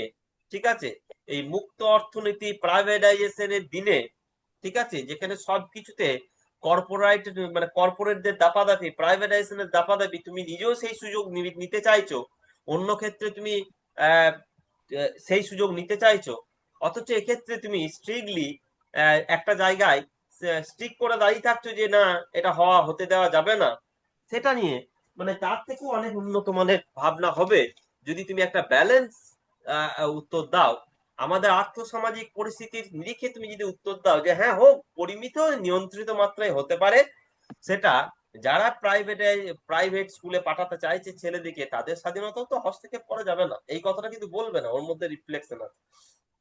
তাহলে প্রাইভেটাইজেশনও হলো, আবার তুমি এটাও বোঝালে যে কখনো কখনো, আমি পরে বলছি, কখনো কখনো সুযোগে মানে কালের নিয়মে সময় পরিবর্তন হলে হয়তো প্রাইভেটাইজেশনের মানে বাড়তে পারে, প্রয়োজন বাড়তে পারে। হুম, সরকারি শিক্ষালয় তখন হয়তো আস্তে আস্তে কমে যাবে এবং বেসরকারি শিক্ষালয় হয়তো প্রয়োজন হবে একটা সময়, যখন আমাদের দেশ সেই পর্যায়ে পৌঁছাবে, আর্থসামাজিক অবস্থার একটা স্যাচুরেশনের দিকে যাবে। কি বলছো বলো, অক্ষয় ঘোষ বলো। আমি বলতে চাইছি যে ওটা যদি বলা হয় যে আমি সরকারিকরণের থেকে বেসরকারিকরণের দিকে যাব কারণ সরকার সবকিছু সার্ভিস ঠিকঠাক দিতে পারছে না, বা হাসপাতালে থেকে নার্সিং হোমের সার্ভিস ঠিকঠাক পাচ্ছি, বা প্রাইভেট স্কুলের সার্ভিস ঠিকঠাক পাচ্ছি, তাহলে তো হ্যাঁ মানে সরকারের ব্যর্থতাটা প্রকাশ পাচ্ছে না। তো বলি নাই তো আমি কোথাও, একবারও বলি নাই তো এই না না, লেখায়। লেখায় নয়, আমি বলতে চাইছি হুম যে তুমি যেটা বোঝালে আর কি, হুম তার মধ্যে হুম মানে স্বাধীনতাটা দুই পক্ষেরই থাকছে, এটা একটা প্লাস হুম পয়েন্ট, যে হুম যে যেতে চাইছে সেই প্রাইভেট নার্সিং হোমে যেতেই পারে বা প্রাইভেট স্কুলে যেতেই পারে। হুম। কিন্তু প্রাইভেট স্কুলে যখনই আমাদের তুমি সরকারি এন্ডোর্স স্কুল। করছো, তুমি ভাবছো হুম যখনই প্রাইভেট স্কুলে একটা প্রয়োজন, একটা অংশের প্রয়োজন আমি বলছি, সেখানে সরকারের ব্যর্থতা রিফ্লেক্ট করছে বলছো? হুম হুম কারণ আমি যেখানে স্বীকার করছি মোটেও না। তা এই জন্যই করছে না, কারণ শিক্ষা কেন, আমি একই কথা বললাম, স্বাস্থ্যের ক্ষেত্রেও বললাম। কারণ আমি এটাও বোঝালাম, তোমাকে যদি এখান থেকে ক্রস কোয়েশ্চেন করে তার উত্তর দেওয়ার ক্ষমতার জন্যই আমি বোঝালাম যে সরকারের অনেক কাজ আছে। সরকার আমাদের দেশের কি নিরাপত্তার দিক দেখতে হবে, সমস্ত পলিসি মেকিং এর দিকে দেখতে হয়। সরকারের দায়বদ্ধতা অনেক। তো সরকার যদি এখানে তোমার hotel management, hospital management, railway management, travel management এইসব নিয়ে ব্যস্ত থাকে, তাহলে আজকালকার যুগে, এই গ্লোবালাইজেশনের যুগে আমাদের দেশ কিন্তু অনেক পিছিয়ে থাকবে। ইন্টারন্যাশনাল, আমি বোঝাই তোমাকে, ইন্টারন্যাশনাল ট্রেড, হ্যাঁ, আন্তর্জাতিক হুম ক্ষেত্রে বিভিন্ন ট্রেড, কমার্স এইসবের ক্ষেত্রে অনেক পলিসি মেকিং এবং গুরুত্বপূর্ণ ভূমিকা নিতে হচ্ছে সরকারকে এখন, আজকালকার দিনে। যেটা আগে ছিল না। আগে একটা সরকার শুধুমাত্র দেশের ভেতরে থাকতো। ইন্টারন্যাশনাল এইসব ইস্যুতে এখন গ্লোবালাইজেশনের যুগে, ঠিক আছে, মানে আন্তর্জাতিক ব্যবসা বাণিজ্য, কমার্স, আন্তর্জাতিক ক্ষেত্রে ইন্টারন্যাশনাল ট্রেড, কমার্স এসব ক্ষেত্রে, ইকোনমিক অ্যাফেয়ার্স এসব ক্ষেত্রে একটা দেশকে ব্যাপকভাবে, একটা দেশের সরকারকে ব্যাপকভাবে এনগেজ থাকতে হচ্ছে পলিসি মেকিং এর ক্ষেত্রে। সে যদি দেশীয় ভেতরে, দেশের অন্দরে এইসব ব্যবস্থা নিয়ে বেশি এনগেজ থাকে, তাহলে কিন্তু আন্তর্জাতিক ক্ষেত্রে এবং গ্লোবালাইজেশনের এই কম্পিটিশনে কিন্তু সেই দেশকে পিছিয়ে পড়তে হবে বলে অনেক অর্থনীতিবিদরা বা আজকালকার দিনে অনেক থিঙ্ক ট্যাঙ্ক যারা, তারা কিন্তু এটা ভাবছেন। এটা কিন্তু উড়িয়ে দেওয়া যাবে না। তুমি এটা ভেবো না, তোমাকে বোঝাচ্ছি, যে সরকার এই যে সরকারি স্বাস্থ্য ব্যবস্থা থেকে একবারে সরে আসছে মানে এই এই নয় যে যে সরকার ব্যর্থ। সরকার দায়িত্বর হস্তান্তর করছে, আর কিছু নয়। দায়িত্বের হস্তান্তর করতে হয় না, দেখবে তোমার বাবা যখন বয়স হয় আস্তে আস্তে ধীরে ধীরে ধীরে ধীরে তোমার দিকে সংসারের দায়িত্ব দেন। দেখবে তুমি একটু ম্যাচিউর হয়েছো, কোনো ক্ষেত্রে 20 বছরের ছেলেকেই দিয়ে দিচ্ছে, কোনো বছরে 25, 30, 35 বছরের ছেলে দেখবে সংসারের অনেক দায়িত্ব নিয়ে নিচ্ছে, যেটা বাবা হেড ছিল। তাহলে তার মানে কি এই বা বোঝায় যে বাবা ব্যর্থ, বাবা সংসার চালাতে ব্যর্থ হয়েছে? তা নয়। এটা হচ্ছে ক্ষমতার না বিকেন্দ্রীকরণ, ঠিক আছে। অনেক ক্ষেত্রে ক্ষমতার বিকেন্দ্রীকরণ এবং নিজের হাতে সব দায়িত্ব না রাখা, সেক্ষেত্রে মিসম্যানেজমেন্ট হবে। এক হাতে যদি সমস্ত দায়িত্ব থাকে, তাহলে সেই ব্যবস্থা কখনো একটা এক্সট্রিম পর্যায়ে, চরম ভালো পর্যায়ে পৌঁছাতে পারবে না। সেই জন্য কখনোই তুমি এটা ভেবো না যে সরকারের সঙ্গে বেসরকারি যে কোনো প্রতিষ্ঠানের সহাবস্থান সরকারের ব্যর্থতাকে প্রকট করে, এটা মোটেও নয়। কিন্তু সেটা যদি সরকার সমস্ত দায় ঝেড়ে ফেলে এবং সম্পূর্ণ প্রাইভেটাইজেশনের দিকে চলে যায়, তখনই আমাদের দেশের প্রেক্ষাপটে সমস্যা। সরকারি শিক্ষা ব্যবস্থা বা স্বাস্থ্য ব্যবস্থার সঙ্গে বেসরকারি স্বাস্থ্য ব্যবস্থার সহাবস্থান কখনোই সরকারের ব্যর্থতা নয়। কি বললাম, বুঝতে পেরেছো? হ্যাঁ কিন্তু মানুষ তো সেখানে সমানভাবে সুযোগটা পাচ্ছে না, হ্যাঁ, সরকারিতে যেটা পাচ্ছে না বেসরকারিতে সেটা পেয়ে যাচ্ছে। তাহলে একদমই। সবার ক্ষেত্রে তো সমান সুযোগ থাকছে না। তাহলে হ্যাঁ, সব মানুষকেও তো মানে তার মধ্যে একটা ডিসক্রিমিনেশন তৈরি হয়ে যাচ্ছে, একদম। মানে হুম যার ক্ষমতা আছে সে ভালো জায়গায় যেতে পারবে, যার নেই সে পারবে না। হুম, একদমই তাই, তাই তাই তো দাঁড়াচ্ছে, সেই ডিসক্রিমিনেশন নিয়ে প্রশ্ন নয় কিন্তু এখানে। বেসরকারীকরণ হওয়া উচিত কি উচিত নয়, তুমি সরকারি শিক্ষালয়ে ভালো শিক্ষা পাচ্ছ না বেসরকারি শিক্ষালয়ে ভালো শিক্ষা পাচ্ছ, ঠিক আছে, সরকারি শিক্ষালয়ে কি পরিকাঠামো উন্নয়নের দরকার, সেটা নিয়ে কিন্তু কোয়েশ্চেন নয় এখানে। ঠিক আছে, কোয়েশ্চেন হচ্ছে বেসরকারীকরণ হওয়া উচিত কি উচিত নয়। স্বাগতা বলো, তুমি কোন অ্যাসপেক্ট দিতে চাইছো, স্বাগতা বললে তো। হ্যাঁ হ্যাঁ। এবার হতেই পারে। স্কুল যদি শোনো, বেসরকারিকরণ, হ্যাঁ হ্যাঁ বলুন। বলো বলো বলো বলো বলো না, বলো। স্কুল যদি এরকম বেসরকারিকরণ হওয়ার দিকে মানে ছোটে, বেশিরভাগ স্কুল হুম হয়েই গিয়েছে, যদি হুম সম্পূর্ণরূপে এরকম হয়ে যায় বা যেগুলো হুম হয়েছে সেগুলোতেও তো তাই হচ্ছে, যে হুম ছেলের বাবার ক্ষমতা থাকছে সে ভালো স্কুলে পড়তে পারছে, তাহলে হুম। একটা রিক্সা চালকের ছেলে কি ভালো পড়ার যোগ্য তাহলে নয়? তাহলে তাহলে তাহলে আমি বলি, তাহলে তাহলে যেখানে ভালো শিক্ষা পাচ্ছে সেই ব্যবস্থাটাকে কি আমরা আটকে দিতে পারি? তুমি বলছো আমাদের আর্থসামাজিক কন্ডিশন খারাপ, সবাই ওই ভালো এলিট ক্লাস শিক্ষা প্রতিষ্ঠানে যেতে পারছে না। সবাই যেহেতু ভালো শিক্ষা পেতে চাইছে না, তাই যারা ভালো শিক্ষার সুযোগ পাচ্ছে, তুমি মনে করছো ভালো শিক্ষা ওখানে, আমি কিন্তু বলছি না, তুমি মনে করছো বেসরকারি শিক্ষা প্রতিষ্ঠানে ভালো শিক্ষার সুযোগ একটা দল পাচ্ছে, একটা দল পাচ্ছে না, যারা আর্থসামাজিক ভাবে পিছিয়ে পড়ছে। তাহলে এলিট ক্লাস, যে টপ ক্লাস শিক্ষা প্রতিষ্ঠান, সেখানে একটা গ্রুপের মানুষ যেতে পারছে এবং ভালো শিক্ষা পাচ্ছে। একটা গ্রুপের মানুষ ভালো শিক্ষা পাওয়ার জন্য ওই জায়গায় সুযোগ পাচ্ছে না যাওয়ার। তাহলে যারা ভালো শিক্ষা পাওয়ার সুযোগ পাচ্ছে তারা যেন না পায়, সবাই যেন এই গড়মানের শিক্ষা প্রতিষ্ঠানই আসে। এইটা কি উত্তর? আমরা সবাই ওই তাহলে এলিট সরকারি ক্লাসে শিক্ষা প্রতিষ্ঠানগুলোর ওয়েট শুনে নাও, ওয়েট। কিছু একটা গ্রুপ ওই এলিট ক্লাসে যেতে পারছে এবং তুমি মনে করছো তারা সর্বোৎকৃষ্ট শিক্ষা পাচ্ছে। যেহেতু কিছু জন ভালো শিক্ষা পাচ্ছে না, ভালো এলিট ক্লাস শিক্ষা প্রতিষ্ঠানে যেতে পারছে না তাদের অর্থনৈতিক অবস্থার জন্য, তাহলে কি করা উচিত? তাহলে ওই এলিট ক্লাস যে শিক্ষা প্রতিষ্ঠানগুলো সেগুলোকে বন্ধ করে দাও, দিয়ে ওই যারা ওই প্রাইভেটে যাচ্ছিল তাদেরকে ঘুরিয়ে নিয়ে আসো সরকারিতে। এটা কিন্তু সমাধান নয়। তাহলে তুমি বলতে চাইছো সরকারি শিক্ষা প্রতিষ্ঠানের পড়াশোনার মান উন্নয়ন হোক, কোয়েশ্চেনটা তো সেটা নয়। কোয়েশ্চেনটা তো সেটা নয়। বর্তমান প্রেক্ষাপটে প্রাইভেটাইজেশনের দরকার কি দরকার নয়, তোমাকে কোয়েশ্চেন যদি করে সরকারি শিক্ষা প্রতিষ্ঠানে কি উন্নয়নের সুযোগ রয়েছে, কি পরিকাঠামো উন্নয়নের সুযোগ রয়েছে, কি ঘাটতি রয়েছে, সেটা তার উত্তর। আজকের দিনে সরকারি শিক্ষা প্রতিষ্ঠান থেকে যে শিক্ষা পাচ্ছ এবং বেসরকারি শিক্ষা প্রতিষ্ঠান তৈরি হচ্ছে, সমস্ত রিয়েলিটিটাকে তোমাকে ভেবেচিন্তে তো উত্তর দিতে হবে। তুমি তো হঠাৎ করে সোনার পাথর বাটি করতে পারবে না সরকারি শিক্ষা প্রতিষ্ঠানকে, তুমি যদি মনে করো ওখানে ভালো হচ্ছে না। ঠিক আছে, তুমি তো হঠাৎ করে সেটা তো একটা কাল্পনিক উত্তর, যে এটা করলে ভালো হয় তাহলে আর বেসরকারি শিক্ষা প্রতিষ্ঠানের দরকার নাই। কিন্তু তার মধ্যে অনেক অসুবিধার দিক আছে, যে বর্তমানে সরকার তো চাই না ওই দায়ভার নিতে। কি বললাম বুঝতে পেরেছো? তাহলে তোমাকে সরকারের দোষ, সরকারের দিকে আঙুল তুলতে হবে, যে সরকারকে আরো ভালো করতে হবে, এখানে বেসরকারি শিক্ষা প্রতিষ্ঠান বন্ধ করতে হবে। তাহলে ব্যাপারটা কি হয়ে যাবে, সরকারের সমালোচনা হলো এবং বেসরকারি শিক্ষা প্রতিষ্ঠানের যে প্রয়োজন নেই সেটাকে তুমি রিফ্লেক্ট করলে। তো বেসরকারি স্বাস্থ্য প্রতিষ্ঠানের যদি দরকার হয়, বেসরকারি শিক্ষা প্রতিষ্ঠানে কেন দরকার নেই? তাহলে উত্তর তো সব জায়গায় একই হবে, স্যার কোনো কিছু বেসরকারি দরকার নেই, সব সরকার নিয়ন্ত্রণ করুক। রেল থেকে তোমার আহ হোটেল থেকে রেস্টুরেন্ট থেকে যা কিছু আছে, প্লেন থেকে, বাস থেকে, ট্রাম থেকে, অটো থেকে, টোটো থেকে, এভরিথিং যদি সরকার চালনা করে, সবকিছুতে তো আমরা সে একই জিনিস। তুমি প্লেনে চড়ার সুযোগ পাচ্ছ না তুমি গরিব বলে, তা বলে কি প্লেন বন্ধ হয়ে যাবে? আমি কি বললাম স্বাগতা? সেই জায়গায় যদি পৌঁছাতে বুঝতে হয়, পেরেছি। তাহলে সেই জায়গায় যদি পৌঁছাতে হয়, সত্যি আমি প্লেনে চাপার আমরা অনেকে অ্যাফোর্ড করতে পারছি না, তা বলে তো প্লেন বন্ধ হবে না। তা বলে কি একবারে সরকার ফেয়ার নামিয়ে প্লেনকে নিজের হাতে নিতে পারবে না, যে সব লোককে আমি চাকমার সুযোগ করে দেবো?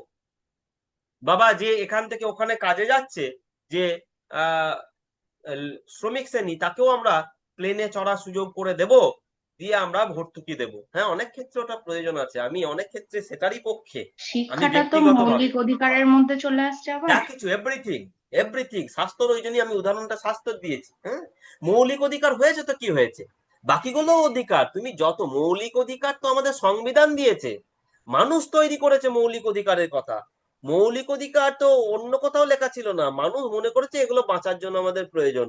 তা মৌলিক অধিকারের বাইরে বাকি জিনিসগুলো যদি সরকার ভালোভাবে আমাদের কাছে পৌঁছে দিতে পারে, তো অসুবিধাটা কি আছে? তা দিচ্ছে না কেন? বলো দিচ্ছে না কেন? আলোচনায় হচ্ছে, আজকে আলোচনায় হচ্ছে, কারণ সরকারের পসিবল নয়। সরকার আস্তে আস্তে এই জায়গা থেকে নিজেটাকে হয়তো সরিয়ে নিচ্ছে। এরপরে কি রেটে সরাবে, কতটা পরিমাণে সরাবে, কখন সরাবে, সেটাই আমাদেরকে সিদ্ধান্ত নিতে হবে। সরকার যে কোনো জায়গায় যদি ইনভলভ থাকে এবং সেই কোয়ালিটিটাকে, শিক্ষা স্বাস্থ্য যে কোনো জায়গায় যদি রাষ্ট্র ব্যবস্থা ইনভলভ থাকে এবং সেটাকে যদি চরম এলিট ক্লাস সার্ভিস দেয়, সেটা তো ভালো হবেই। কিন্তু সেটা বাবা এখনকার বর্তমান এই গ্লোবালাইজেশনের যুগে প্রত্যেকটা, তুমি যদি একটু গভীরে পড়াশোনা করো বুঝতে পারবে সরকারের কাজ আর এইগুলো নয় বলে মনে করা হচ্ছে। কিন্তু আমি ব্যক্তিগতভাবে তার পক্ষে নয়, কিন্তু সেটা আমি ব্যক্তিগতভাবে কার পক্ষে সেটা তো বললে হবে না। আমাদেরকে একটা উত্তর দিতে হবে, যেটা যে উত্তরটার সঙ্গে সবার স্বার্থ বজায় থাকে, আমাদের সংবিধান বজায় থাকে, সঙ্গে আধুনিক চিন্তা ভাবনাটাও যেন বজায় থাকে। তুমি যদি সমাজতন্ত্রের কথা ভাবো, সমাজতন্ত্র যেটা মূলত বামপন্থীরা ভাবে, ঠিক আছে, যেমন চায়নাতে যেমন চলে, সবটাই রাষ্ট্র ব্যবস্থা নিয়ন্ত্রণ করে, ঠিক আছে। সমাজতন্ত্রের ভাবনাতে অনেক কিছু ভালো হতে পারে, কিন্তু বিষয় হচ্ছে তুমি সমাজতান্ত্রিক ভাবনা যদি একটা লেফট থটে চলে যাও, কমিউনিস্ট থটে চলে যাও, তাহলে তোমার ব্যালেন্স হবে না, ব্যালেন্স হবে না তোমার চিন্তা ভাবনা। তুমি যদি একটা এই চিন্তা ভাবনাটা হচ্ছে সমাজতান্ত্রিক চিন্তা ভাবনা, সবকিছু রাষ্ট্র ব্যবস্থা নিয়ন্ত্রণ করবে, এটা হচ্ছে সমাজতান্ত্রিক চিন্তা ভাবনা একটা, যেটা চীনে চলে, রাশিয়ায় আগে চলতো, ঠিক আছে। কিন্তু বিষয় হচ্ছে সেই থটে চলে গেলে সেটা ভালো থট, ঠিক আছে। সমাজতান্ত্রিক মানে সোশিয়ালিজম একটা বিরাট ব্যাপার, বিরাট ব্যাপার, অনেক বেশি অ্যাকসেপ্টেবল যদি করা যায়। বাট তোমাকে এমন একটা থট দিতে হবে যেটা হচ্ছে সেই সমস্ত কিছু লিবারেল ইকোনমি, সোশ্যালিজম, সবকিছুর একটা ওপেন ইকোনমি, সবকিছুর যেন ছোঁয়া থাকে, আধুনিকতা থাকে। না হলে একমুখী তোমার চিন্তা ভাবনা করে দিলে কিন্তু অসুবিধা আছে, এটাই তোমাকে বোঝাচ্ছি আমি। সরকার সবকিছু নিয়ন্ত্রণ করবে, এটা হচ্ছে সমাজতান্ত্রিক ভাবনা, ভালো ভাবনা, বাট সেটার সঙ্গে একটা কন্ট্রাডিকশন আছে, দুটো পক্ষ আছে, একটা ডান পক্ষ, একটা বাম পক্ষ। ডান পক্ষ ওই রকম ভাবে না, বাম পক্ষ ওরকম ভাবে। তো সেই একটা ব্যালেন্স থট তোমাকে দিতে হবে, যাতে তুমি কোনো পক্ষে চলে না যাও। তুমি লিবারেল ইকোনমির দিকেও সম্পূর্ণ গেলে না, তুমি সোশ্যালিজমের দিকেও, সমাজতন্ত্রের দিকেও সম্পূর্ণ গেলে না, তুমি ব্যালেন্স উত্তর দিলে, মিক্সড আনসার, যেটা আমাদের দেশের আর্থসামাজিক পরিস্থিতিটা বা অর্থনৈতিক পরিস্থিতিটা এরকমই ছিল, মিক্সড ইকোনমি, যেখানে সমাজতন্ত্রের ছাপ ছিল, লিবারেল ইকোনমির ছাপ ছিল। সেই আমাদের এখানে উত্তরটাও কিন্তু সেই ছাপ আছে, একটা মিক্সড ছাপ আছে, যেখানে ডান বাম, সমাজতন্ত্রের সঙ্গে লিবারেল ইকোনমি সমস্ত মিশ্রণ করে আমি এই উত্তর দিচ্ছি, ব্যালেন্স করে। তোমাদের যেটা মনে হচ্ছে, আমারও সেটা মনে হচ্ছে, সমাজ সবকিছু রাষ্ট্র ব্যবস্থা নিয়ন্ত্রণ করুক, সবকিছু কম পয়সায় দিক, সবাই যেন উন্নত মানের সার্ভিস পায়। তা সেটা একটা কাল্পনিক ব্যাপার স্যাপার হয়ে যাবে আজকালকার যুগে। সেই জন্য কল্পনার ওপর ভর করে তোমার উত্তর না দিয়ে বাস্তবের ওপর দাঁড়িয়ে সরকারি শিক্ষা ব্যবস্থা কেমন, প্রাইভেটে কি পেতে পারে, মানুষ প্রাইভেট শিক্ষালয় চাইছে কিনা, ঠিক আছে, সমস্ত কিছুর উপর ব্যালেন্স করে উত্তর দিতে হবে, যাতে তোমার হাঁটাটা একমুখে না হয়ে যায়। তাতে কি হলো, তুমি বললে তাতে কি হলো, আমরা সরকারি শিক্ষা ব্যবস্থাকে বন্ধ করে দিই নাই, আমরা আর্টিকেল 21A কে খর্ব করতে চাই নাই, আর্টিকেল 21A কে খর্ব করতে চাই নাই। সেই জন্য আমরা বলেছি যে না, সম্পূর্ণরূপে প্রাইভেটাইজেশন চলবে না, তাতে অনেক মানুষের শিক্ষার অধিকার থেকে বঞ্চিত হবে। কোথায় ভালো কোথায় খারাপ, কাকে ভালো করা যায়, কার পরিকাঠামো কেমন, সেটা কিন্তু এখানে আলোচনার বিষয় নয়। আলোচনার বিষয় বেসরকারীকরণ হওয়া উচিত কি উচিত নয়, একটা বিস্তৃত আলোচনা, ঠিক আছে। তোমাদের ম্যাচুরিটি বাড়াচ্ছে, তুমি ভাবছো তো বাবা এই আলোচনাটা এতক্ষণ, হ্যাঁ দরকার আছে, যেহেতু তোমাদের কাছ থেকে তোমরা আরো শুনতে চাইছো, আরো শিখতে চাইছো, সেই জন্য এটা নিয়ে আলোচনা বাড়াচ্ছি, এটা তোমাদের ম্যাচুরিটি বাড়বে। ইন্টারভিউ মানে কোনো কিছু মুখস্থ করা নয়, ইন্টারভিউ মানে নিচের ম্যাচুরিটি বাড়ানো। এই যে তোমাকে আমি কথাগুলো বলছি, এটা তোমাকে 10টা উত্তর তৈরি করতে সাহায্য করবে। কি বললাম স্বাগতা, আমি কি বললাম, এখনকার থট হচ্ছে সবকিছু রাষ্ট্র ব্যবস্থা নিয়ন্ত্রণ করবে না। আধুনিক চিন্তা ভাবনা, গ্লোবালাইজেশনের যুগে বিশ্ব নেতারা মনে করছেন, বা বিশ্বের বড় বড় প্রতিষ্ঠান মনে করছে, যে সরকার যদি দেশীয় ইন্টারনাল ব্যাপারে, এইসব ব্যাপারে বেশি মাথা ঘামায়, তাহলে আন্তর্জাতিক ক্ষেত্রে তাদের ট্রেড, কমার্স, তাদের ইকোনমি অনেক পিছনের সারিতে চলে যাবে, সেই দেশ গ্লোবালাইজেশনের ছোঁয়া পাবে না। তাই এখন রাষ্ট্র ব্যবস্থাকে দেশের ভেতরের সঙ্গে সঙ্গে দেশের বাইরের অনেক নতুন পরিস্থিতি নিয়ে বিবেচনা করতে হচ্ছে, যেটা আজ থেকে 20, 30, 40 বছর আগে ভাবতে হতো না। কারণ যা কিছু ছিল, অর্থনীতিটা দেশ কেন্দ্রিক, সমাজ ব্যবস্থাটা দেশ কেন্দ্রিক, এখন আর এসব নয়। সব দেশের সীমানা এখন ভেঙে দেওয়া হয়েছে। এখন গ্লোবালাইজেশনের যুগ, তোমাকে গোটা পৃথিবী নিয়ে ভাবতে হচ্ছে, গোটা পৃথিবীর পলিসি, ইকোনমি, কমার্স, ট্রেড নিয়ে ভাবতে হচ্ছে, ওয়্যাট, যে কোনো স্ট্রাগেল, সবকিছু নিয়ে ভাবতে হচ্ছে, পরিবেশ, ক্লাইমেট, ওয়েদার, সমস্ত কিছু নিয়ে ভাবতে হচ্ছে আন্তর্জাতিক লেভেলে।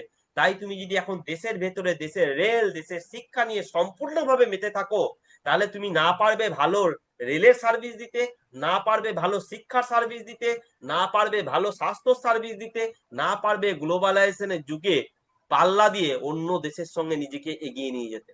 আমার কথা স্পষ্ট? হ্যাঁ না উত্তর দাও। হ্যাঁ স্যার। তাহলে হ্যাঁ স্যার কি করা উচিত? তাহলে কি স্যার আপনি মনে করেন বা এটা কি হওয়া উচিত রাষ্ট্র ব্যবস্থা সব দায় ঝেড়ে ফেলবে? না, মোটেও তা নয়। রাষ্ট্রকে দায়িত্ব নিতে হবে। কতদিন পর্যন্ত? তার একটা সময়সীমা থাকবে।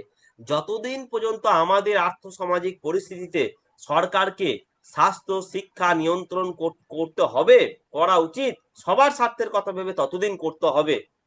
কিন্তু সেটা তো একদিনে হয়ে যাবে না। তুমি ধরো বলো আজ থেকে 100 বছর পর্যন্ত, 100 বছর পর্যন্ত আরো 100 বছর সরকারকে শিক্ষা রাখতে হবে ব্যবস্থা দিয়ে, 100 বছর পর ঝপাং করে সরকার সব বন্ধ করে দিয়ে প্রাইভেট করে দেবে, সেটা হয় না। যে কোনো নতুন জিনিস যদি ইন্ট্রোডিউস করতে হয়, ধীরে ধীরে ইন্ট্রোডিউস করতে হয়। এটা সত্য যে আমরা আস্তে আস্তে কিন্তু প্রাইভেটের দিকে যাচ্ছি,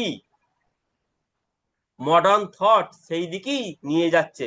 ডিমান্ড, মানুষের ডিমান্ড, তোমার ডিমান্ডও তাই। তুমি এখানে বলছো এক, কিন্তু তোমার ছেলেকে ভর্তি করবে প্রাইভেট স্কুলে।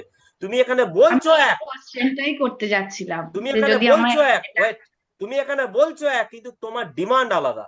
তুমি এখানে বলছো বাবা সরকারি শিক্ষা প্রতিষ্ঠান, কিন্তু তোমার ছেলেকে ভর্তি করবে প্রাইভেটে, কারণ তোমার ডিমান্ড ওটা। ক্লেম করছে তোমার ডিমান্ড এটা। গ্লোবালাইজেশনের যুগ, আধুনিকতার ছোঁয়া তোমাকে লেগেছে, তুমি কিন্তু সে আধুনিক হতে চাইবে, পাল্লা দিয়ে টিকতে চাইবে সবার সঙ্গে। তুমি চাইবে আস্তে আস্তে বর্ধমান হাসপাতাল বা সাব ডিভিশনাল হাসপাতাল বা সিউড়ি হাসপাতাল থেকে বেরিয়ে গিয়ে আস্তে আস্তে অ্যাপেলো ফর্টিসের দিকে যাওয়ার। তাতে অনেক নেতিবাচক দিক আছে, কর্পোরেটের ছোঁয়ায় অনেক নেতিবাচক দিক আছে, কিন্তু সেটা বিষয় নয়। মানুষের ডিমান্ড, আধুনিকতা, ওটাই দাবি রাখছে। ঠিক আছে? তো তার একটা ব্যালেন্স দরকার আছে, ব্যালেন্স। সবকিছু বর্ধমান হাসপাতাল উঠে যেতে পারে না, কখনো না। সবাই অ্যাপেলো ফর্টিসে যেতে পারবে না, ঠিক আছে? কিন্তু বিষয় হচ্ছে তুমি এখানে বলছো এক, কিন্তু তোমার ডিমান্ড তোমার বলার সঙ্গে, তোমার মননের সঙ্গে মিলছে না, তোমার উত্তরের সঙ্গে মিলছে না। ঠিক আছে? তুমি এখানে বলছো এটা, কিন্তু তুমি প্রাইভেট এয়ারক্রাফটেই চাপতে চাইছো, যেটা দেশীয় সেটাতে তুমি চাপতে চাইছো না। ঠিক আছে? যদিও এখন আর দেশের নাই, বিকেন্দ্রীকরণ, ডিসইনভেস্টমেন্ট হয়ে গেছে। এখন বিষয় হচ্ছে এই নিয়ে অনেক তর্ক বিতর্ক আছে। কিসের তর্ক? আমি ব্যক্তিগতভাবে ম্যাসিভ ডিসইনভেস্টমেন্টের বিরুদ্ধে। এই যে চরম ভাবে বিকেন্দ্রীকরণ হচ্ছে সবকিছু, তার বিরুদ্ধে আমি ব্যক্তিগত, আমি স্যার কথা বলছি, আমার মত। ঠিক আছে? কিন্তু তুমি তোমার মত ওখানে দিয়ে চলে এলে যে আমি এটা চাই না, সরকার যেটা করছে সেটা হওয়া উচিত নয়। সরকার এখন কিন্তু ব্যাপকভাবে বিকেন্দ্রীকরণই করছে, ডিসইনভেস্টমেন্টের দিকে যাচ্ছে, প্রাইভেটাইজেশনের দিকে যাচ্ছে। ঠিক আছে? কারণ আমি বললাম সরকার ভাবছে আমাদের আরো জব আছে, ইন্টারন্যাশনাল পার্সপেক্টিভে দেশের বাইরে অনেক জব বেড়েছে, আমরা পারবো না ভালো সার্ভিস দিতে, আমরা পারবো না এই করতে, সরকার ভাবছে। এরপরে সরকার হয়তো দ্রুত ভাবছে, সেটার আমরা সমালোচনা করতে পারি যে এত দ্রুত এটা করা সম্ভব নয়, এটা ধীরে ধীরে হয়তো ইন্ট্রোডিউস করতে হবে সরকারকে, এত দ্রুত এটা করা যাবে না, বা সেই আর্থসামাজিক পরিস্থিতি এখনো ভারতবর্ষের হয়নি, সেটা আমরা বলতে পারবো। ঠিক আছে? আমার কথা বুঝলে? তাহলে তোমার ডিমান্ড অ্যাপেলোতে যাওয়া, তোমার ডিমান্ড ছেলেকে ডিপিএস এ ভর্তি করা বা অন্য কোথাও, ঠিক আছে, আমি একটা নাম নিলাম, জাস্ট একটা নাম, ঠিক আছে, অন্য কিছু নয়, ভালো মন্দ বিচারের নয়। তুমি, তোমার ডিমান্ড হচ্ছে তুমি একটা 5 স্টার হোটেলে যেতে চাইছো, তুমি সরকারের ওই 10 টাকার ভাত খেতে চাইছো না। তোমার ডিমান্ড হচ্ছে তুমি খাদির প্রোডাক্ট ইউজ করতে চাইছো না, খাদির টেক্সটাইলের জামা কাপড় ইউজ করতে চাইছো না, তুমি আরো আল্ট্রা মডার্নের মানে জিনিস চাইছো, ড্রেস, বাহারি পোশাক চাইছো। তোমার ডিমান্ড হচ্ছে তুমি ওয়ালমার্টে যাবে, ঠিক আছে, তুমি রিলায়েন্স ট্রেন্ডে যাবে, তুমি আরো মাল্টিন্যাশনাল যে শপিং মল বা কর্পোরেট হাউসের প্রোডাক্ট ইউজ করবে, তোমার ডিমান্ড এটা। ঠিক আছে? তুমি বিএসএনএল ইউজ করবে না, তুমি জিও ইউজ করবে, জিওর 5G ইউজ করবে, তুমি বিএসএনএল এর ধ্যাত ধরে নেটওয়ার্ক ইউজ করতে চাও না। সেটা বিএসএনএল কে কে নষ্ট করেছে, কি নষ্ট করেছে, সে নিয়ে অনেক তর্ক বিতর্ক আছে, সরকারের ভূমিকা নিয়ে সমালোচনা আছে, সেটা বিষয় নয়। কিন্তু তুমি কি চাইছো বর্তমান পার্সপেক্টিভে? তোমাকে বিএসএনএল এর সিম ধরিয়ে দিলে তুমি খুশি হবে না, তুমি চাও ফাস্ট ইন্টারনেট। তাহলে তোমার ডিমান্ডের সঙ্গে সবকিছু তো তালমিল চাই, তাই বেটার সার্ভিস দিতে গেলে সেই পার্সপেক্টিভে এটা আলোচনা হলো। আমার উত্তরটা লিখিয়ে পড়ে, চলো উত্তরটা লিখে নিই। অনেকক্ষণ আলোচনা করলাম, আলোচনার দরকার ছিল। ঠিক আছে? তোমাদের আরো প্রশ্ন তুমি এখান থেকে করতে পারো, কারণ একটা আলোচনায় দিন কাটতে পারে, কিন্তু একটা আলোচনা তোমাকে 10টা উত্তরের ভিত মজবুত করবে এবং তোমার ম্যাচুরিটিকে অন্য লেভেলে নিয়ে যাবে। চলো, শিক্ষাক্ষেত্রে পরিমিত ও নিয়ন্ত্রিত তাহলে আমার মেন লক্ষ্য হচ্ছে ব্যালেন্স করা। ঠিক আছে, সরকার যে বর্তমানে পদক্ষেপ নিচ্ছে সেটা কিন্তু প্রাইভেটাইজেশনের পক্ষে, একটা শুনে নাও, পদক্ষেপ নিচ্ছে। তুমি যদি সেটাকে একবারে ডিনাই করে নাও, তোমার কিন্তু রাষ্ট্র ব্যবস্থার বিরুদ্ধেই তোমার স্ট্যান্ড নেওয়া হলো। আমি সেটা চাইনি, আমি সেটা চাইনি। এমন উত্তর চেয়েছি কারোর অধিকার খর্ব হবে না, ঠিক আছে, এবং রিয়েল সিনারিওকে বিবেচনা করে একটা উত্তর, যেটা সময়ের দাবিতে যে উত্তরটা হওয়া উচিত। এবারে কে কিভাবে ভাবছো আমাকে আবার কোয়েশ্চেন করতে পারো।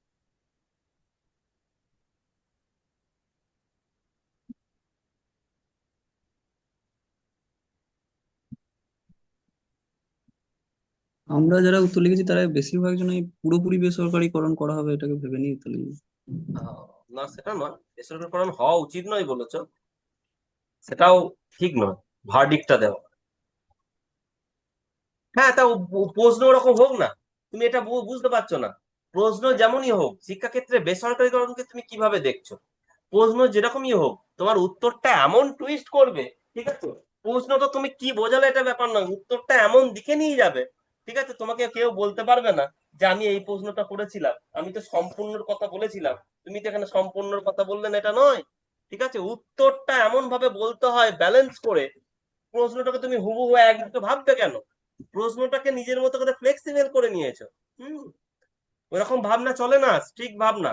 উত্তরের মধ্যে কারসাজি বলে এখানে, প্রশ্ন প্রশ্নের মতো থাকবে, উত্তরে কারসাজি করতে হয়, উত্তরে কারসাজি এটা, যাতে তোমাকে হুম। কেউ বলতে পারে না এইদিকে হলে এইদিকে হলো। আর সত্যি এটাকে কেউ নেগলেক্ট করতে পারবে না যে হয়তো আমরা সরকারি শিক্ষা ব্যবস্থায় সবটা পাচ্ছি না, কেউ কেউ বেসরকারি ক্ষেত্রে যেতে চাইছে। আবার এটাও সত্য, বেসরকারি হয়ে গেলে তারা বাণিজ্যিকীকরণ করে দেবে সমস্ত শিক্ষা ব্যবস্থাটাকে, সেখানে কোয়ালিটি মেনটেন হবে না, আবার অনেকে শিক্ষার অধিকার থেকে বঞ্চিত হবে। তার জন্য আবার আমরা বলছি এখনই সময় হয় নাই আমাদের দেশে শিক্ষা ক্ষেত্রকে বেসরকারিকরণ, অনেকে শিক্ষার সুযোগ থেকে বঞ্চিত হবে। তাহলে তো দুটো দিক ব্যালেন্স করা হলো, সবার ডিমান্ডকে ফুলফিল করা হলো, সময়ের দাবিকে মান্যতা দেওয়া হলো, এবং কোনো একটা দিকে মানে একবারে জাজমেন্টাল উত্তর দিলাম না আমরা।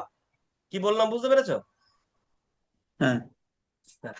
শিক্ষাক্ষেত্রে পরিমিত নিয়ন্ত্রিত বেসরকারীকরণ হয়তো অনেকে, এই দাঁড়াও দাঁড়াও, এটা নয়, ওকে ওকে চেঞ্জ করি, ওয়েট ওয়েট ওয়েট, এটা নয়, লাইনটা লিখবে না, এই লাইনটাকে পরে নিয়ে এসেছি আমি, দুঃখিত, কেটে দাও। হ্যাঁ, বাবা এটা লেগে যাবে, যাও দাও।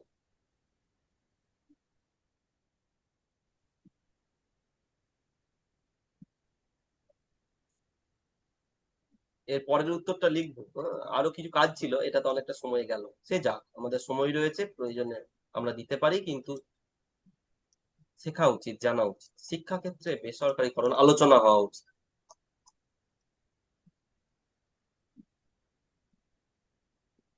বেশ কিছু, প্রথম লাইনই আমরা সুবিধা অসুবিধার কথা বলে দিয়েছি, তোমরা যে সুবিধা অসুবিধাগুলো রিফ্লেক্ট করছো সেটা আমরা প্রথম লাইনেই তার মান্যতা দিয়েছি।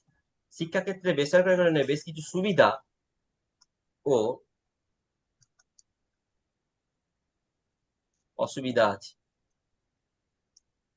তাই এটির প্রয়োগ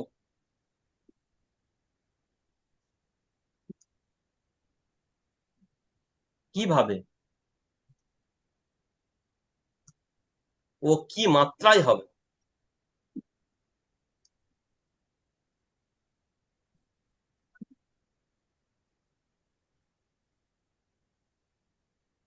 সেটা নির্ভর করে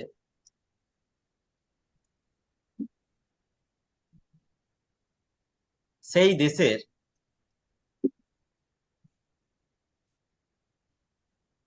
বর্তমান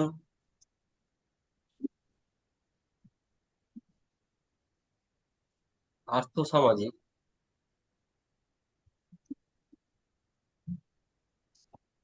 পরিস্থিতিতে, সেটা নির্ভর করে কি মাত্রায় হবে, সেটা নির্ভর আর্থসামাজিক পরিস্থিতির উপর।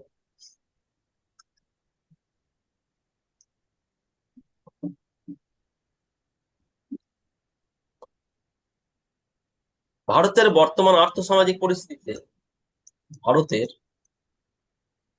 বর্তমান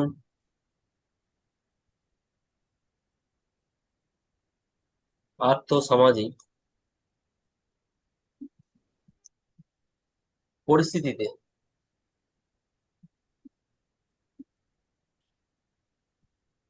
পরিমিত ও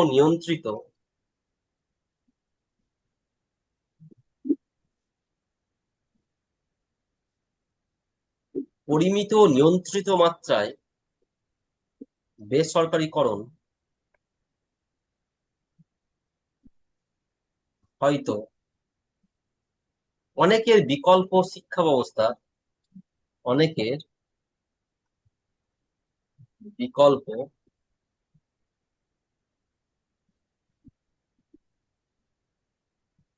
শিক্ষা ব্যবস্থা অনুসন্ধানের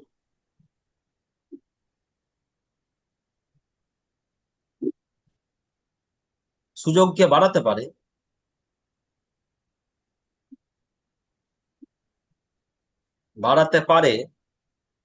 হয়তো সুযোগকে বাড়াতে পারে। কিন্তু এর মানে কি বুঝছে বলতো, আমি কিন্তু এর হয়ে ওকালতি করলাম না, অ্যাডভোকেসি করলাম না। হয়তো পরিমিত ও নিয়ন্ত্রিত মাত্রায় বেসরকারীকরণ হয়তো অনেকের বিকল্প শিক্ষা ব্যবস্থা অনুসন্ধানের সুযোগকে বাড়াতে পারে, কিন্তু কিন্তু সম্পূর্ণ মাত্রায়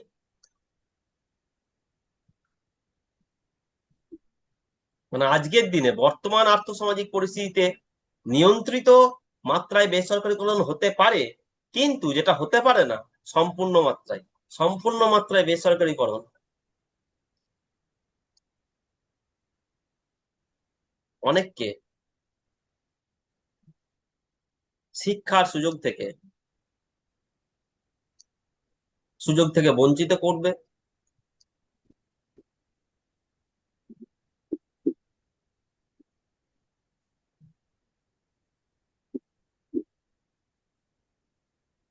যা ভারতের সংবিধানে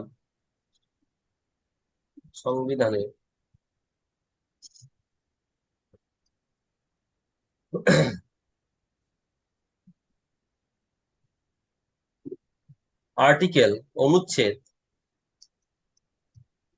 21 এর পরিপন্থী।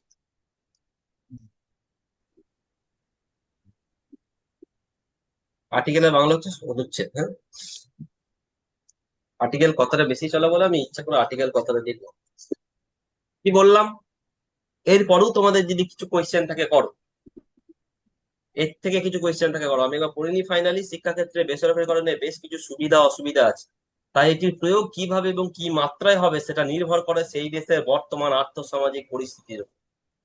ভারতের বর্তমান আর্থসামাজিক পরিস্থিতিতে পরিমিত নিয়ন্ত্রিত মাত্রায় বেসরকারীকরণ হয়তো অনেকের বিকল্প শিক্ষা ব্যবস্থার অনুসন্ধানের সুযোগকে বাড়াতে পারে, এটাকে মান্যতা কিছু মাত্রায় আমরা দিলাম।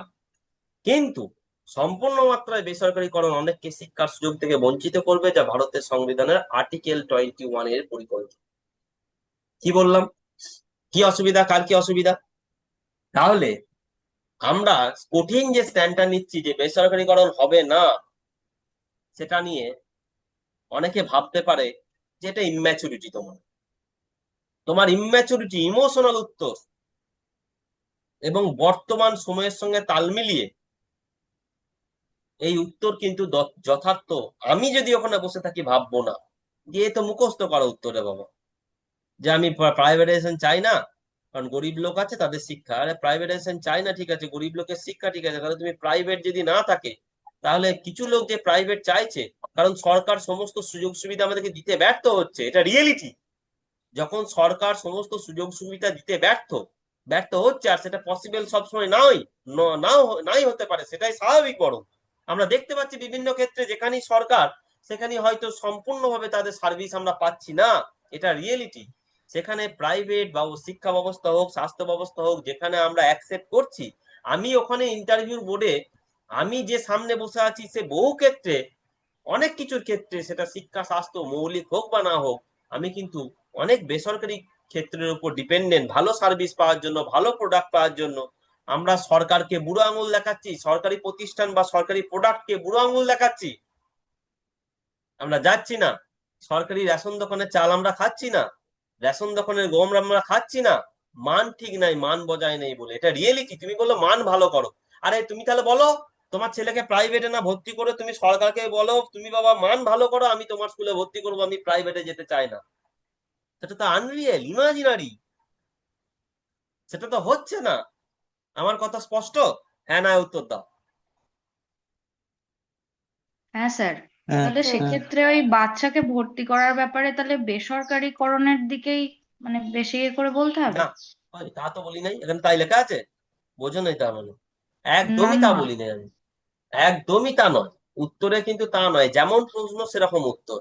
বেসরকারীকরণ হওয়া উচিত কি উচিত নয়, এখানে আমরা এমন কথা বলেছি, আমরা এটাই বলতে চেয়েছি যে পরিমিত মাত্রায় হতে পারে, কিন্তু এখনই ভারতবর্ষে সম্পূর্ণরূপে শিক্ষাকে বেসরকারীকরণের সময় আসেনি, আমরা এটা বলতে চাইছি। কিন্তু প্রাইভেটাইজেশনের একবারে যে প্রয়োজন নেই, উপেক্ষা করব, প্রাইভেটাইজেশন হওয়া উচিত নয়, সেটাও আমরা করি নাই। কারণ প্রাইভেটাইজেশনের ক্ষেত্রে কিছু লোকের সুযোগ সুবিধা, মানে শিক্ষা ব্যবস্থা, নতুন শিক্ষা ব্যবস্থা অনুসন্ধানের যে সুযোগ, যেমন আমাদের চয়েসের উপর গুরুত্ব দিতে হয় মানুষের। তোমাকে যদি বলে, তোমাকে যদি আজ আমাদের সরকার বলে বাবা তোমার যা মোবাইল ফোন ইউজ করছো সব আমাদের দেশে যেগুলো উৎপাদন হচ্ছে সেগুলো করতে হবে, তুমি স্যামসাং বাবা করতে পারবে না, তুমি আইফোন বাবা করতে পারবে না, তুমি সরকারের উপর চরম বিষোদ্গার করবে, অখুশি হবে। বহু জিনিসে যদি বলে দেয় আমাদের এখানে দেশীয় যা জিনিস তাই তুমি ব্যবহার করতে পারবে, বিদেশি জিনিস ব্যবহার করতে পারবে না, মেয়েদের বেশিরভাগ যে প্রোডাক্ট গুলো সেগুলো হচ্ছে বাইরের প্রোডাক্ট, বড় বড় কোম্পানি গুলো দেখবে কসমেটিক্স বাইরের প্রোডাক্ট, বিদেশি প্রোডাক্ট, ঠিক আছে? আমাদের বিলাসবহুল কার, ঠিক আছে, বিদেশি প্রোডাক্ট বা রাজ্যের বাইরের প্রোডাক্ট। অনেক কিছু ক্ষেত্রেই আমরা কিন্তু ভালো সুযোগের জন্য, ভালো প্রোডাক্ট বলো, ভালো সার্ভিসের জন্য আমরা কিন্তু প্রাইভেটের উপর নির্ভরশীল। সেটা সময়ের দাবিতে ওটা আমাদেরকে করতে হয়েছে। তাহলে সে প্রাইভেটের উপস্থিতিটা তো আমরা ডিনাই করতে পারবো না, এটার একবারে প্রয়োজন নেই এটা বলতে পারবো না আমরা, ঠিক আছে? তাহলে শিক্ষা যেহেতু মৌলিক, এই স্বাগত বললো শিক্ষা তো মৌলিক, শিক্ষা মৌলিক বলেই তো আমরা বলেছি যে এখন বাবু সম্পূর্ণ রূপে শিক্ষাকে প্রাইভেটাইজেশন করা যাবে না। ভারতের সংবিধান তাতে খর্ব হবে, আর্টিকেল 21-এ করা যাবে না। তুমি নিয়ন্ত্রিত মাত্রায় করো, তোমাকে লিমিটেড করে দিয়েছি আমি উত্তরে, তুমি বাবা নিয়ন্ত্রিত মাত্রায় করো, যারা চাইছে তারা করুক। আচ্ছা একবার দাঁড়াও তো।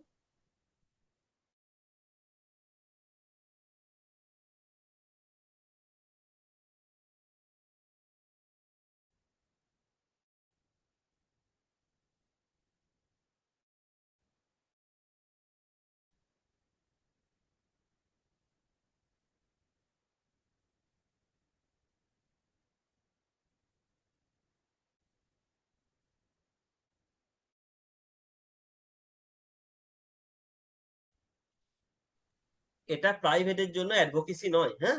আরো কোয়েশ্চেন থাকলে পরে বলবে, পরে কোয়েশ্চেন। এটা প্রাইভেটের জন্য, প্রাইভেট শিক্ষা ব্যবস্থার অ্যাডভোকেসি নয়, বরং আমরা সরকারি শিক্ষা ব্যবস্থার দিকেই বেশি ঢলে রয়েছি, সরকারি শিক্ষা ব্যবস্থার দিকেই বেশি ঢলে রয়েছি, কিন্তু প্রাইভেটকে একবারে নাকচ করি নাই, ঠিক আছে? সময়ের দাবিতে ভবিষ্যতে প্রাইভেট শিক্ষা ব্যবস্থা আসতে পারে আরো বেশি, বেসরকারীকরণ আরো বেশি হতে পারে, সেটা ঠিক আছে, সময়ের দাবি। তো সেটা কি ব্যালেন্স করা হয়েছে? কারো কিছু থাকলে বলবে। চলো, বিদ্যালয়কে সমাজের ক্ষুদ্র সংস্করণ বলা হয় কেন? এটা উত্তর থেকে অনেকে মানে সরে গেছো, দূরে সরে গেছো। বিদ্যালয়কে সমাজের,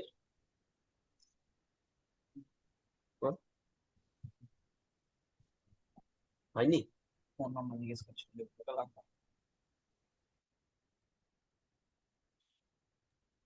বিদ্যালয়কে সমাজের ক্ষুদ্র সংস্করণ বলা হয় কেন?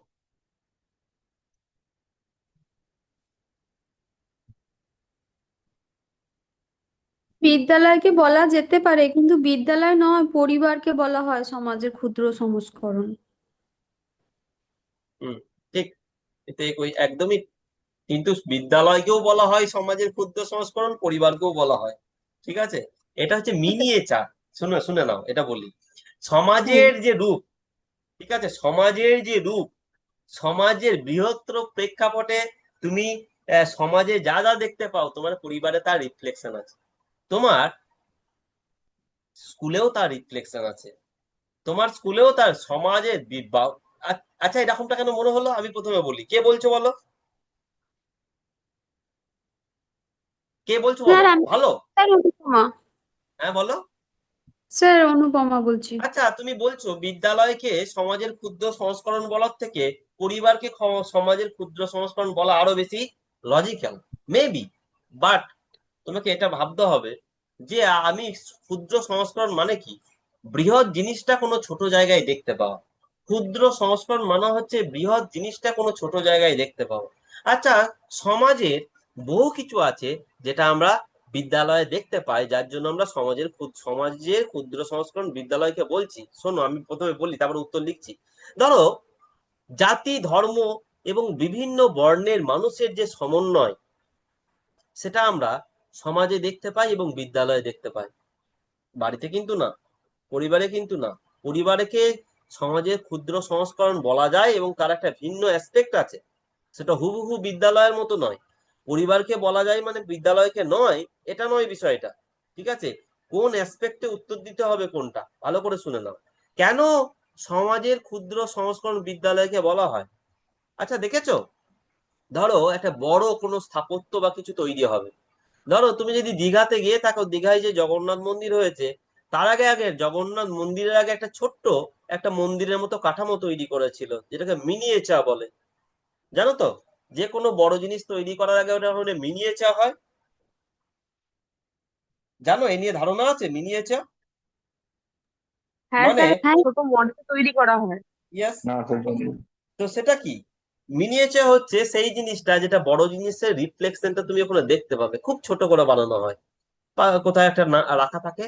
বড় যে জিনিসটা তৈরি হচ্ছে তার পাশে প্রথমে একটা এরকম মিনিয়েচার তৈরি করা হয়। মানে বড় জিনিসটার সব ক্যারেক্টারিস্টিক্স, গঠনগত, কার্যগত সমস্ত কিছু তুমি ওই ছোটটার মধ্যে দেখতে পাবে। ক্ষুদ্র সংস্করণ হচ্ছে সেই বিদ্যালয় হচ্ছে সমাজের একটা মিনিয়েচার। সমাজের মধ্যে যা দেখতে পাবে গঠনগতভাবে এবং কার্যগতভাবে, তুমি বিদ্যালয়ের মধ্যে অনেকটাই দেখতে পাচ্ছ। সেই জন্য বিদ্যালয়কে সমাজের ক্ষুদ্র সংস্করণ বলা হয়। ঠিক আছে? তো বিষয় হচ্ছে স্যার পরিবার, সেটা পরে আসছি। পরিবারকে বলা যেতে পারে কিছু কিছু অ্যাসপেক্টে, কিন্তু বিদ্যালয়কে যে সমাজের ক্ষুদ্র সংস্করণ বলা যায় না, কিন্তু পরিবারকে বলা যায়, এটা কিন্তু উম, নয় বিষয়টা। তো কেন বিদ্যালয়কে সমাজের ক্ষুদ্র সংস্করণ বলা হয়? কারণ সমাজের অনেক কিছু ক্যারেক্টারিস্টিক্স, বৈশিষ্ট্য আমরা কিন্তু বিদ্যালয়ের মধ্যে দেখতে পাই। যেমন ওই যে বললাম, জাতি, ধর্ম এবং বিভিন্ন বর্ণের মানুষের সমন্বয়, যেটা হচ্ছে তুমি বিদ্যালয়ে দেখতে পাও। আর কি দেখতে পাও? সমাজ কি করে, এটা গেল তো একটা তুমি কাঠামোগত জায়গা, যে কি দেখতে পাচ্ছ, ফিচার্স, বৈশিষ্ট্য। সমাজের বৈশিষ্ট্য হচ্ছে সমাজে বিভিন্ন জাতি, ধর্ম, বর্ণের সমন্বয়ে মানুষ থাকবে, বিদ্যালয়েও থাকে। এটা সমাজের বৈশিষ্ট্যের সঙ্গে বিদ্যালয়ের বৈশিষ্ট্যের একটা মিল। কার্যগত ব্যাপারটা কি? সমাজ তোমাকে শৃঙ্খলা বোধ শেখায়, তোমাকে সততা শেখায়, দায়িত্ববোধের জন্ম দেয়, কর্তব্য পরায়ণ করে। ঠিক আছে? সাম্য জ্ঞান অর্জন করতে সাহায্য করে, সাম্যের জ্ঞান। হুম। সেরকম বিদ্যালয়েও তাই করে। তোমার মধ্যে শৃঙ্খলাবোধ, সততা, ন্যায়পরায়ণতা, দায়িত্ববোধের জন্ম, সেটা কিন্তু বিদ্যালয়ে তোমার মধ্যে সেটা জাগ্রত করে। যেটা সমাজ তোমার মধ্যে জাগ্রত করে, বিদ্যালয় কিন্তু কার্যগতভাবে একই রকম কাজ করে তোমার উপর। আমার কথা স্পষ্ট? কেন আমি ব্যাখ্যা করছি, কেন উত্তরটা কিন্তু এগুলো হবে না, উত্তরটা 2 লাইনে লিখবো। কিন্তু বিষয় হচ্ছে আচ্ছা। কেন বিদ্যালয় সমাজের ক্ষুদ্র সংস্করণ। আমি একটা কাঠামোগত ভাবে বললাম, বিভিন্ন জাত, ধর্ম, বর্ণের মানুষের সমন্বয় হচ্ছে একটা সমাজ, বিদ্যালয় তাই। আর কার্যগত ভাবে কি? সমাজ কি করে? তোমার মধ্যে শৃঙ্খলা বোধ জাগ্রত করে, সততা, দায়িত্ববোধ, কর্তব্য পরায়ণতা, সাম্যের জ্ঞান অর্জনে সাহায্য করে, বিদ্যালয় তাই একই জ্ঞান অর্জনে তোমাকে সাহায্য করে। ভবিষ্যৎ জীবনে সব রকমের পরিস্থিতিকে সামাল দেওয়ার মতো পরিণমন তোমার মধ্যে আনে সমাজ। ভবিষ্যৎ জীবনে যে কোনো সমস্যা বা যে কোনো পরিস্থিতি থেকে সামাল দেওয়ার মতো পরিণমন তোমার মধ্যে আনে হচ্ছে সমাজ, বিদ্যালয়ও কিন্তু তাই আনে। আর কি? আলাদা আলাদা ব্যক্তির জন্য আলাদা আলাদা যে কাজ সমাজে তুমি দেখতে পাও, আলাদা আলাদা ব্যক্তির আলাদা আলাদা কাজ অ্যাসাইন করা আছে, আলাদা আলাদা ব্যক্তির জন্য আলাদা আলাদা কাজ নির্দিষ্ট, তুমি কিন্তু বিদ্যালয়েও তাই দেখতে পাও। স্টুডেন্টরা একরকম ভূমিকায় থাকে, টিচাররা একরকম ভূমিকায় থাকে, ক্লার্করা একরকম ভূমিকায় থাকে, কুকরা একরকম ভূমিকায় থাকেন, হেড টিচার একরকম ভূমিকায় থাকেন, অ্যাসিস্ট্যান্ট টিচার একরকম রোল প্লে করেন। সমাজে যেমন বিভিন্ন ব্যক্তি বিভিন্ন রকম রোল প্লে করেন, তুমি কিন্তু বিদ্যালয়ে দেখতে পাবে আলাদা আলাদা ব্যক্তির আলাদা আলাদা রোল প্লে করতে দেখতে পাবে। অর্থাৎ সমাজের ক্ষুদ্র সংস্করণ, সমাজের একটা মিনিয়েচার তুমি বিদ্যালয়কে বলতে পারো। বিভিন্ন দিক দিয়ে। ঠিক আছে, এ নিয়ে কোনো সংশয় নাই। কি বলো অনুপমা, কেন এরপরে তোমার মনে হবে যে সমাজ, বিদ্যালয় সমাজের মিনিয়েচার নয় কিন্তু একটা পরিবার বটে? এটা কি এখন মনে হচ্ছে তোমার? না না স্যার, আমি শুধু বললাম পরিবারকেও বলে সমাজে ও ক্ষুদ্র আচ্ছা সংস্করণ। আচ্ছা হ্যাঁ, আচ্ছা, তুমি যদি আচ্ছা ঠিক বলে আছে, বলে না কিন্তু সেটা বিষয় হচ্ছে আচ্ছা আচ্ছা আচ্ছা আচ্ছা, ঠিক আছে, তাহলে হ্যাঁ সেটা আমরা বুঝতে ভুলে যাচ্ছি। চলো, তবে আমি একটা কথা বলি, ঠিক আছে, তোমার এখানে কিন্তু প্রাসঙ্গিক প্রশ্ন হচ্ছে কেন বিদ্যালয় সমাজের ক্ষুদ্র সংস্করণ। কারণ এখানে পরিবার এবং সমাজ নিয়ে প্রশ্নর জায়গাটা কম, কারণ আমি বলছি কেন এই কোয়েশ্চেনটা দেওয়া হয়েছে, কেন পরিবার দেয়া হলো না, কেন পরিবারের কথা এখানে প্রাসঙ্গিক নয়, সমাজের ক্ষুদ্র সংস্করণ পরিবার, এই কথাটা, এই প্রশ্নটা এখানে অতটা প্রাসঙ্গিক নয়, খুব কম প্রাসঙ্গিক। সেই জন্যই এটা নিয়ে ডিসকাস হচ্ছে, ওই কথাটা আসছে না। ঠিক আছে, ওই কথাটা এর মধ্যে আনা হচ্ছে, অনেকটা রেলিভেন্সি হারাবে। কারণ আমরা তো এখন শিক্ষকতা বা শিক্ষক হওয়ার জন্য ইন্টারভিউ দিতে যাচ্ছি, সেখানে টিচিং, লার্নিং, স্কুল, স্টুডেন্ট, এইসব বিষয় সংক্রান্ত কোয়েশ্চেন আমাকে ফেস করতে হবে। তাই বিদ্যালয় কি সমাজের ক্ষুদ্র সংস্করণ কেন বলা হয় সেটাকেই আমাদেরকে ফেস করতে হবে। ঠিক আছে, এবং এটা বেশি লজিক্যাল। বিদ্যালয়কে সমাজের ক্ষুদ্র সংস্করণ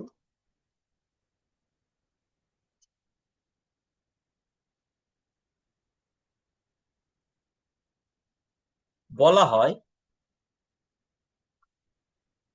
কারণ সমাজের সমস্ত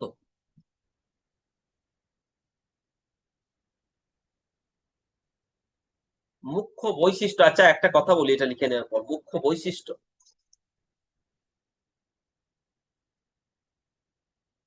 ও কার্যক্রম, ফাংশন আর কি, ফিচার্স এন্ড ফাংশন বিদ্যালয়ে ক্ষুদ্র রূপে প্রতিফলিত হয়।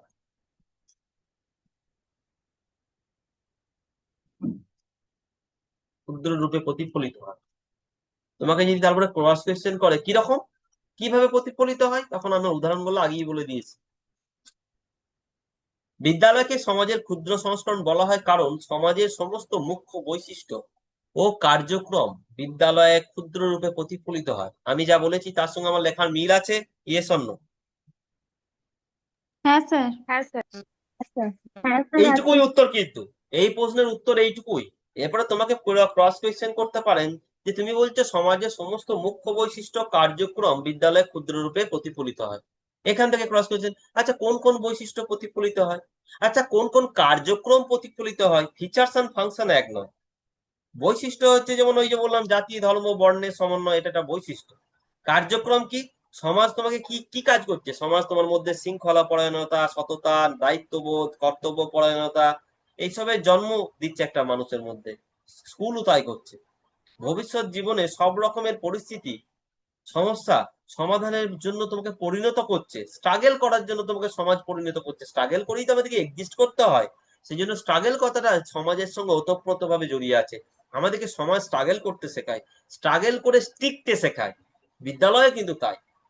ঠিক আছে, ভবিষ্যৎ জীবনে সব রকমের পরিস্থিতি সম্মুখীন হওয়ার মতো পরিণমন বা পরিণতির দিকে নিয়ে যায় কিন্তু সমাজ, বিদ্যালয় তা করে। এগুলো হচ্ছে ফাংশন, এগুলো হচ্ছে লাস্ট দুটো ফাংশন। ফিচার বললাম কি, যে জাতি, ধর্ম, বর্ণের সমন্বয় সমাজে দেখতে পাই বিভিন্ন, সেটা বিদ্যালয়েও দেখতে পাই, এটা হচ্ছে বৈশিষ্ট্য। আলাদা আলাদা ব্যক্তির আলাদা আলাদা কাজ, আলাদা আলাদা ব্যক্তির জন্য আলাদা আলাদা যে আলাদা আলাদা রোল প্লে করছে সমাজে, বিদ্যালয়েও সেটা দেখতে পাই, এটা ফিচার্স। দুটো ফিচার্স বললাম, দুটো ফাংশন বললাম।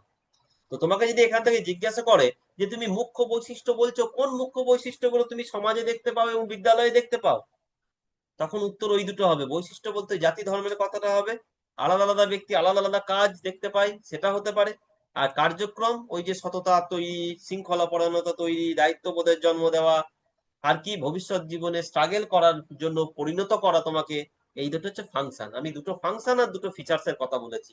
তোমাদের কথা, আমার কথা তোমাদের কাছে স্পষ্ট? হ্যাঁ নাই উত্তর দাও, যেটা উত্তর দিচ্ছ সেটা তোমাকে বুঝতে হবে, সেখান থেকে ক্রস কোয়েশ্চেন এলে তোমাকে ফেস করতে হবে। কি বললাম শুনলে? হ্যাঁ নাই উত্তর দাও। হ্যাঁ স্যার। হ্যাঁ স্যার। এরপরে বিষয় হচ্ছে এখানে আমরা ফিনিশ করেছি আগের উত্তরটা আর্টিকেল 21-এ। আর্টিকেল 21 কিন্তু তোমাকে পড়ে রাখতে হবে, ঠিক আছে, তার জন্য। আর না হলে তোমাকে ফিনিশ করতে হবে বঞ্চিত করবে যা ভারতের সংবিধানের পরিপন্থী। আর্টিকেল 21 এর কথাটা বাদ দিতে হবে। বাদ দেওয়াটা কোনো লজিক মানে যুক্তিসম্মত কথা নয়, বরং পড়াশোনা করে সেটা শিখে নেওয়াটা আরো যুক্তিসম্মত। ঠিক আছে, তাহলে আরো কোন দিকে সে কোয়েশ্চেন করবে ওটা নির্ধারিত হয়ে যায়। যখনই তুমি আর্টিকেল 21 এর পরিপন্থী বলবে তখন ওখান থেকে ক্রস কোয়েশ্চেন হওয়া হতে পারে মেবি, যে আর্টিকেল 21 বললে আর্টিকেল 21 কি বলা আছে। হুম, তখন তোমাকে জানতে হবে আর্টিকেল নিয়ে গেলে বেসিক থট মানে ধারণা তুমি রাখতে পারো। আর যদি বলো একবারই আমি পারবো না বাবু, ঠিক আছে, হাত তুলে নেওয়া উচিত নয়, বরং এমন ভাবে উত্তর বলা উচিত যেখান থেকে ক্রস কোয়েশ্চেন আসবে, যে ক্রস কোয়েশ্চেনটার জন্য তুমি প্রস্তুত হয়ে যাবে। কি বললাম শুনলে? হ্যাঁ না স্যার, একটু। হ্যাঁ হ্যাঁ। সেকেন্ড কোশ্চেনটা থেকে তাহলে এরকম প্রশ্ন হতে পারে যে বিদ্যালয় নাকি পরিবার, কাকে তুমি সমাজের ক্ষুদ্র সংস্করণ বলে মনে করো? যদি দুটোই হয় তাহলে দুটোই উত্তর, এক কথায় উত্তর নয়। ঠিক আছে, উত্তরটা যদি দুটোই হয়, এটা যদি হয় আর সত্যিই দুটো, কিন্তু অনেক বেশি স্ট্রেংথ পাই বিদ্যালয় সমাজের ক্ষুদ্র সংস্করণ, কারণ অনেক কিছু ফিচার্স যেটা সমাজে দেখতে পাই যেটা আবার পরিবারে দেখতে পায় না, যেটা হচ্ছে মেন ফিচার্স গুলো, জাত ধর্ম বর্ণের সমন্বয়, বিভিন্ন রকম বৈশিষ্ট্যের মানুষের সমন্বয়, এই যে ভ্যারাইটিটা, সেটা কিন্তু বিদ্যালয়ে বেশি রিফ্লেক্ট করে। বিভিন্ন কালচার, হ্যাঁ, বিভিন্ন ট্র্যাডিশনের যে লোকজন, সেটা কিন্তু তুমি পরিবারে দেখতে পাও না। ঠিক আছে, এরপরে এটাকে নিয়ে আমাকে চর্চা করতে হবে পরিবারকে কতটা সমাজের ক্ষুদ্র সংস্করণ বলে, তবে বলে মানে বলে না এমনটা নয়। এই প্রশ্ন তুমি ফেস করতে পারো, তখন কিন্তু ওই কিছু পার্টিকুলার পয়েন্টই আসবে, সবটা আসবে না। কিন্তু তোমাকে যদি তুল্যমূল্য আলোচনা করতে বলা হয়, তুল্যমূল্য, যে বিদ্যালয়কে সমাজের ক্ষুদ্র সংস্করণ বলে তুমি মনে করো না পরিবারকে মনে করো, যদি তুল্যমূল্য আলোচনায় বেশি কমের আলোচনা হয় তাহলে বিদ্যালয় অনেক বেশি আগিয়ে আছে। কিন্তু দুটোই যেহেতু সমাজের ক্ষুদ্র সংস্করণ, তাই এরকম কোয়েশ্চেনটা খুব একটা ভ্যালিড নয় যে তুমি কোনটাকে সমাজের ক্ষুদ্র সংস্করণ বলে মনে করো। দুটোই যেহেতু সমাজের ক্ষুদ্র সংস্করণ, হ্যাঁ, পরিবারকে সমাজের ক্ষুদ্র সংস্করণ একবারে বলা যায় না এমনটা নয়, কিন্তু বলা যায়। ঠিক আছে, স্যার বলছি বিদ্যালয়কে তো বিদ্যালয়কে, স্যার বলছি শোনো। বিদ্যালয়কে সমাজের ক্ষুদ্র সংস্করণ, এটা তো স্যার ওই ফ্রয়েড না কেউ বলেছে না, মানে হ্যাঁ হ্যাঁ হ্যাঁ, কারো ডিউই একটা ডিউই এটা বই ওয়েল ছিল, অ্যাকসেপ্টেড। ফ্রয়েড না, ডিউই। হ্যাঁ, ডিউই বা এটা কেউ একটা বলেছিল একদমই, মনে হয়। এটা একদমই একদমই তোমরা চাইল্ড ডেভেলপমেন্ট পড়তে গিয়ে পড়েছো, তাই তো? হ্যাঁ স্যার। হ্যাঁ হ্যাঁ, স্যার। একদম, তোমরা চাইল্ড ডেভেলপমেন্ট পড়তে গিয়ে পড়েছো। স্যার তবে এটা তুমি শুনে যেখানে নাও, লেখা ছিল যে এই শুনে নাও, দুটো। আমাকে উত্তরটা দিতে দাও বাবা। এটা নিয়ে কোনো দ্বিমত নেই। এটা মানে এটা একদম ফ্যাক্ট। তাতে কিছু মানুষ তো বলেছেনই, তার সঙ্গে সঙ্গে এটা ফ্যাক্ট। এবারে বলি, তোমাকে যদি কেউ কোয়েশ্চেন করো বিদ্যালয় এবং বা পরিবার কোনটাকে তুমি সমাজের ক্ষুদ্র সংস্করণ মনে করো, সেই কোয়েশ্চেনটা ভ্যালিড কোয়েশ্চেন নয়। ঠিক আছে, সেই কোয়েশ্চেনটা ভ্যালিড কোয়েশ্চেন নয়, কারণ পরিবার যে সমাজের ক্ষুদ্র সংস্করণ নয় সেটা কিন্তু নয়। সমাজের অনেক কিছুই একটা পরিবারে রিফ্লেক্ট করে, সেই জন্য কিন্তু পরিবারকে তুমি যদি ইয়ের ভাষায় পড়ো, এটা হচ্ছে একটা আলাদা দিক, বিদ্যালয় একটা, ওটা একটা আলাদা দিক। তুমি যদি ওই কি বলে সোসিওলজি, সোসিওলজি পড়ো, সেখানে কিন্তু পরিবারকে সমাজের ক্ষুদ্র সংস্করণ হিসেবে বলে ধরা হয় সোসিওলজির থটে। ঠিক আছে, সোসিওলজির থটে, কিন্তু তোমাকে বিদ্যালয় পরিবারকেও ধরা হয়, তাই ওই কোয়েশ্চেনটাই ভ্যালিড নয় তুমি যে কোয়েশ্চেনটা বলছো। ওয়েট, আচ্ছা, তোমাদেরকে আমি পাঠ্যসূচি, পাঠ্যক্রম সহ কি আর একটা কো কারিকুলাম অ্যাক্টিভিটি, সহ পাঠক্রমিক কার্যাবলী, ঠিক আছে, পাঠ্যসূচি, পাঠ্যক্রম এবং সহ পাঠক্রমিক কার্যাবলী, এটা নিয়ে পড়তে বলেছিলাম। ওটা সব জায়গায় পাবে, ওটা আমি লেখাবো না। তবে একটা কোয়েশ্চেন তোমাদের কাছে আমি রেজ করবো, তোমরা উত্তর দেবে। আচ্ছা, অনেকে পাঠ্যক্রম, এই পাঠ্যক্রমে জ ফেলা নিয়ে কনফিউজ হতে পারো। ঠিক আছে, পাঠ্যক্রমে জ ফেলা দেওয়া হয়, তবে না দিলে কিছু এসে যায় না, না দেওয়াটা বেশি চলে। পাঠ্যক্রম বলে আমরা বেশি চালাই, পাঠ্যসূচিতে জ ফেলা দিই। পাঠক্রমটা পাঠক্রম এবং পাঠ্যক্রম দুই নামেই চলে, ওটা নিয়ে যেন কেউ কনফিউজ হয় না। হ্যাঁ, তবে সহ পাঠক্রমিক কার্যাবলী ওখানে জ ফেলাটা অত বেশি চলে না, সব কিন্তু পাঠ্যক্রমটাকে সহজ করার জন্যই পাঠক্রম কথাটা এসছে। হ্যাঁ, তাই ওটা নিয়ে কেউ কনফিউজ হও না।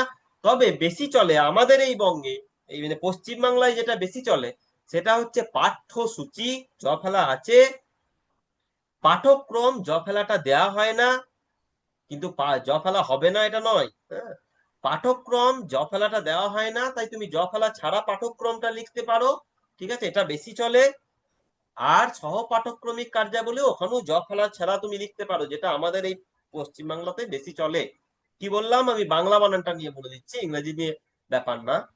পাঠ্যসূচি জ ফেলা তো দিতে হচ্ছে, বাকি দুটোতে আমাদের এখানে তুমি জ ফেলা না দেওয়াটা বেশি চলে, কিন্তু জ ফেলা পাঠ্যক্রমে জ ফেলা কিন্তু থাকতেই পারে। ওটাকে আমাদের সুবিধার্থে আমরা পাঠ্যক্রমে চলে এসেছি আস্তে আস্তে।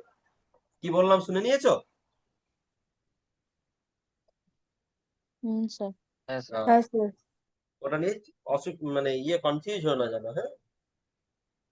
আমি জ ফেলা লিখেছি, জ ফেলা লেখা না দিয়ে লেখাটা বেশি চলে বলেছি, কিন্তু ভুল টিকেটটা আমি বলে দিলাম, হ্যাঁ, ওটা ভাবতে পারো অনেকে, ওই জন্য বলে দিলাম। তোমরা জ ফেলা ছাড়াই লিখবে, বেশি শুনতে ভালো লাগবে, কিন্তু পাঠ্যসূচিতে জ ফেলা ছাড়া লেখো না, বাকি দুটোতে জ ফেলা ছাড়া লিখো, অসুবিধা নেই। আচ্ছা, তোমাকে আমি এখন কোয়েশ্চেন করছি, ওইগুলো তোমরা লিখবে, না পারলে আমি তখন লিখবো। ওগুলো তো সরাসরি তুমি যে কোনো বইয়েতে, ইন্টারনেটে সব জায়গায় পাবে, হ্যাঁ?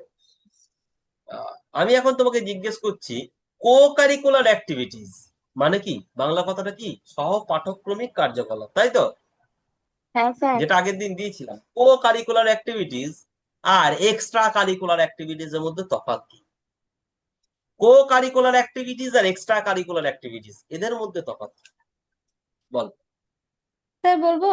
What is the difference between co curricular activities আর এক্সট্রা কারিকুলার অ্যাক্টিভিটিস? স্যার সহ পাঠ্যক্রমিক বা এই আস্তে, কোকারি। হাত তোলা, হাত তোলা, হাত তোলা। What is আচ্ছা the আচ্ছা। difference between the co-curricular activities and extracurricular activities? ঠিক আছে, এক্সট্রা কারিকুলার মিন্স পাঠক্রম বহির্ভূত, হ্যাঁ। বাংলা বলে দিলাম। চলো।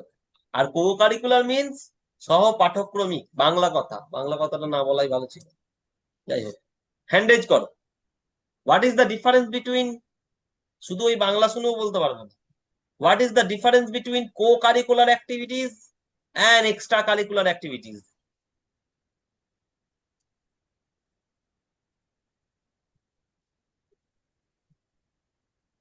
হাত তুলেছে কিন্তু 1 2 3 4 5।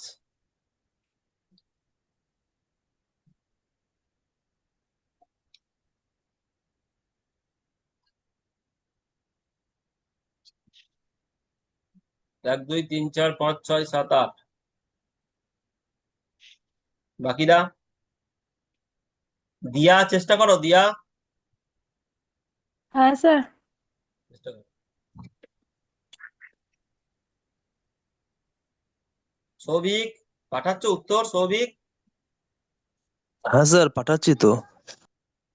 পাঠালে আমি দেখছি, অসুবিধা কিছু নেই। সবার নাম তো একসঙ্গে মনে থাকছে না, কিন্তু সবার হ্যাঁ খাতায় স্যার। দেখছি, দেখেছি আমি, সবার খাতায় পড়েছি। আর বর্ধমান ডিস্ট্রিক্ট বা বাঁকুড়া ডিস্ট্রিক্ট, আচ্ছা, আমি ওই উত্তরটা নিচে দিয়ে বলছি। বলো বলো, তমন্না বলো, তমন্না। কো কারিকুলাম বলতে মানে পাঠ্যপুস্তকের পাশাপাশি যেগুলো হয়, যেমন হচ্ছে স্বাস্থ্য সাথী সাথী শিক্ষা, খেলাধুলা, ব্রতচারী, এই জিনিসগুলো। আর এক্সট্রা কারিকুলাম বলতে পড়াশোনার বাইরে, যেমন নাচ গান আবৃত্তি, এই ধরনের বিভিন্ন অনুষ্ঠান। পড়াশোনা কথাটা খুব সাধারণ কথা বললে, আর একটু ক্যাটাগরিক্যালি বলো।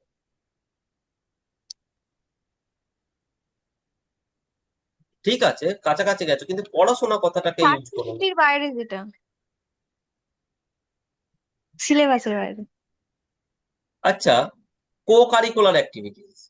আচ্ছা, এই কো কারিকুলার অ্যাক্টিভিটিস, এটা কি হ্যাঁ নাই উত্তর দেবে, হ্যাঁ। কো কারিকুলার অ্যাক্টিভিটিস, এটা পাঠ্যক্রমের অন্তর্ভুক্ত? ইয়েস অর নো, চ্যাট বক্সে উত্তর দেবে।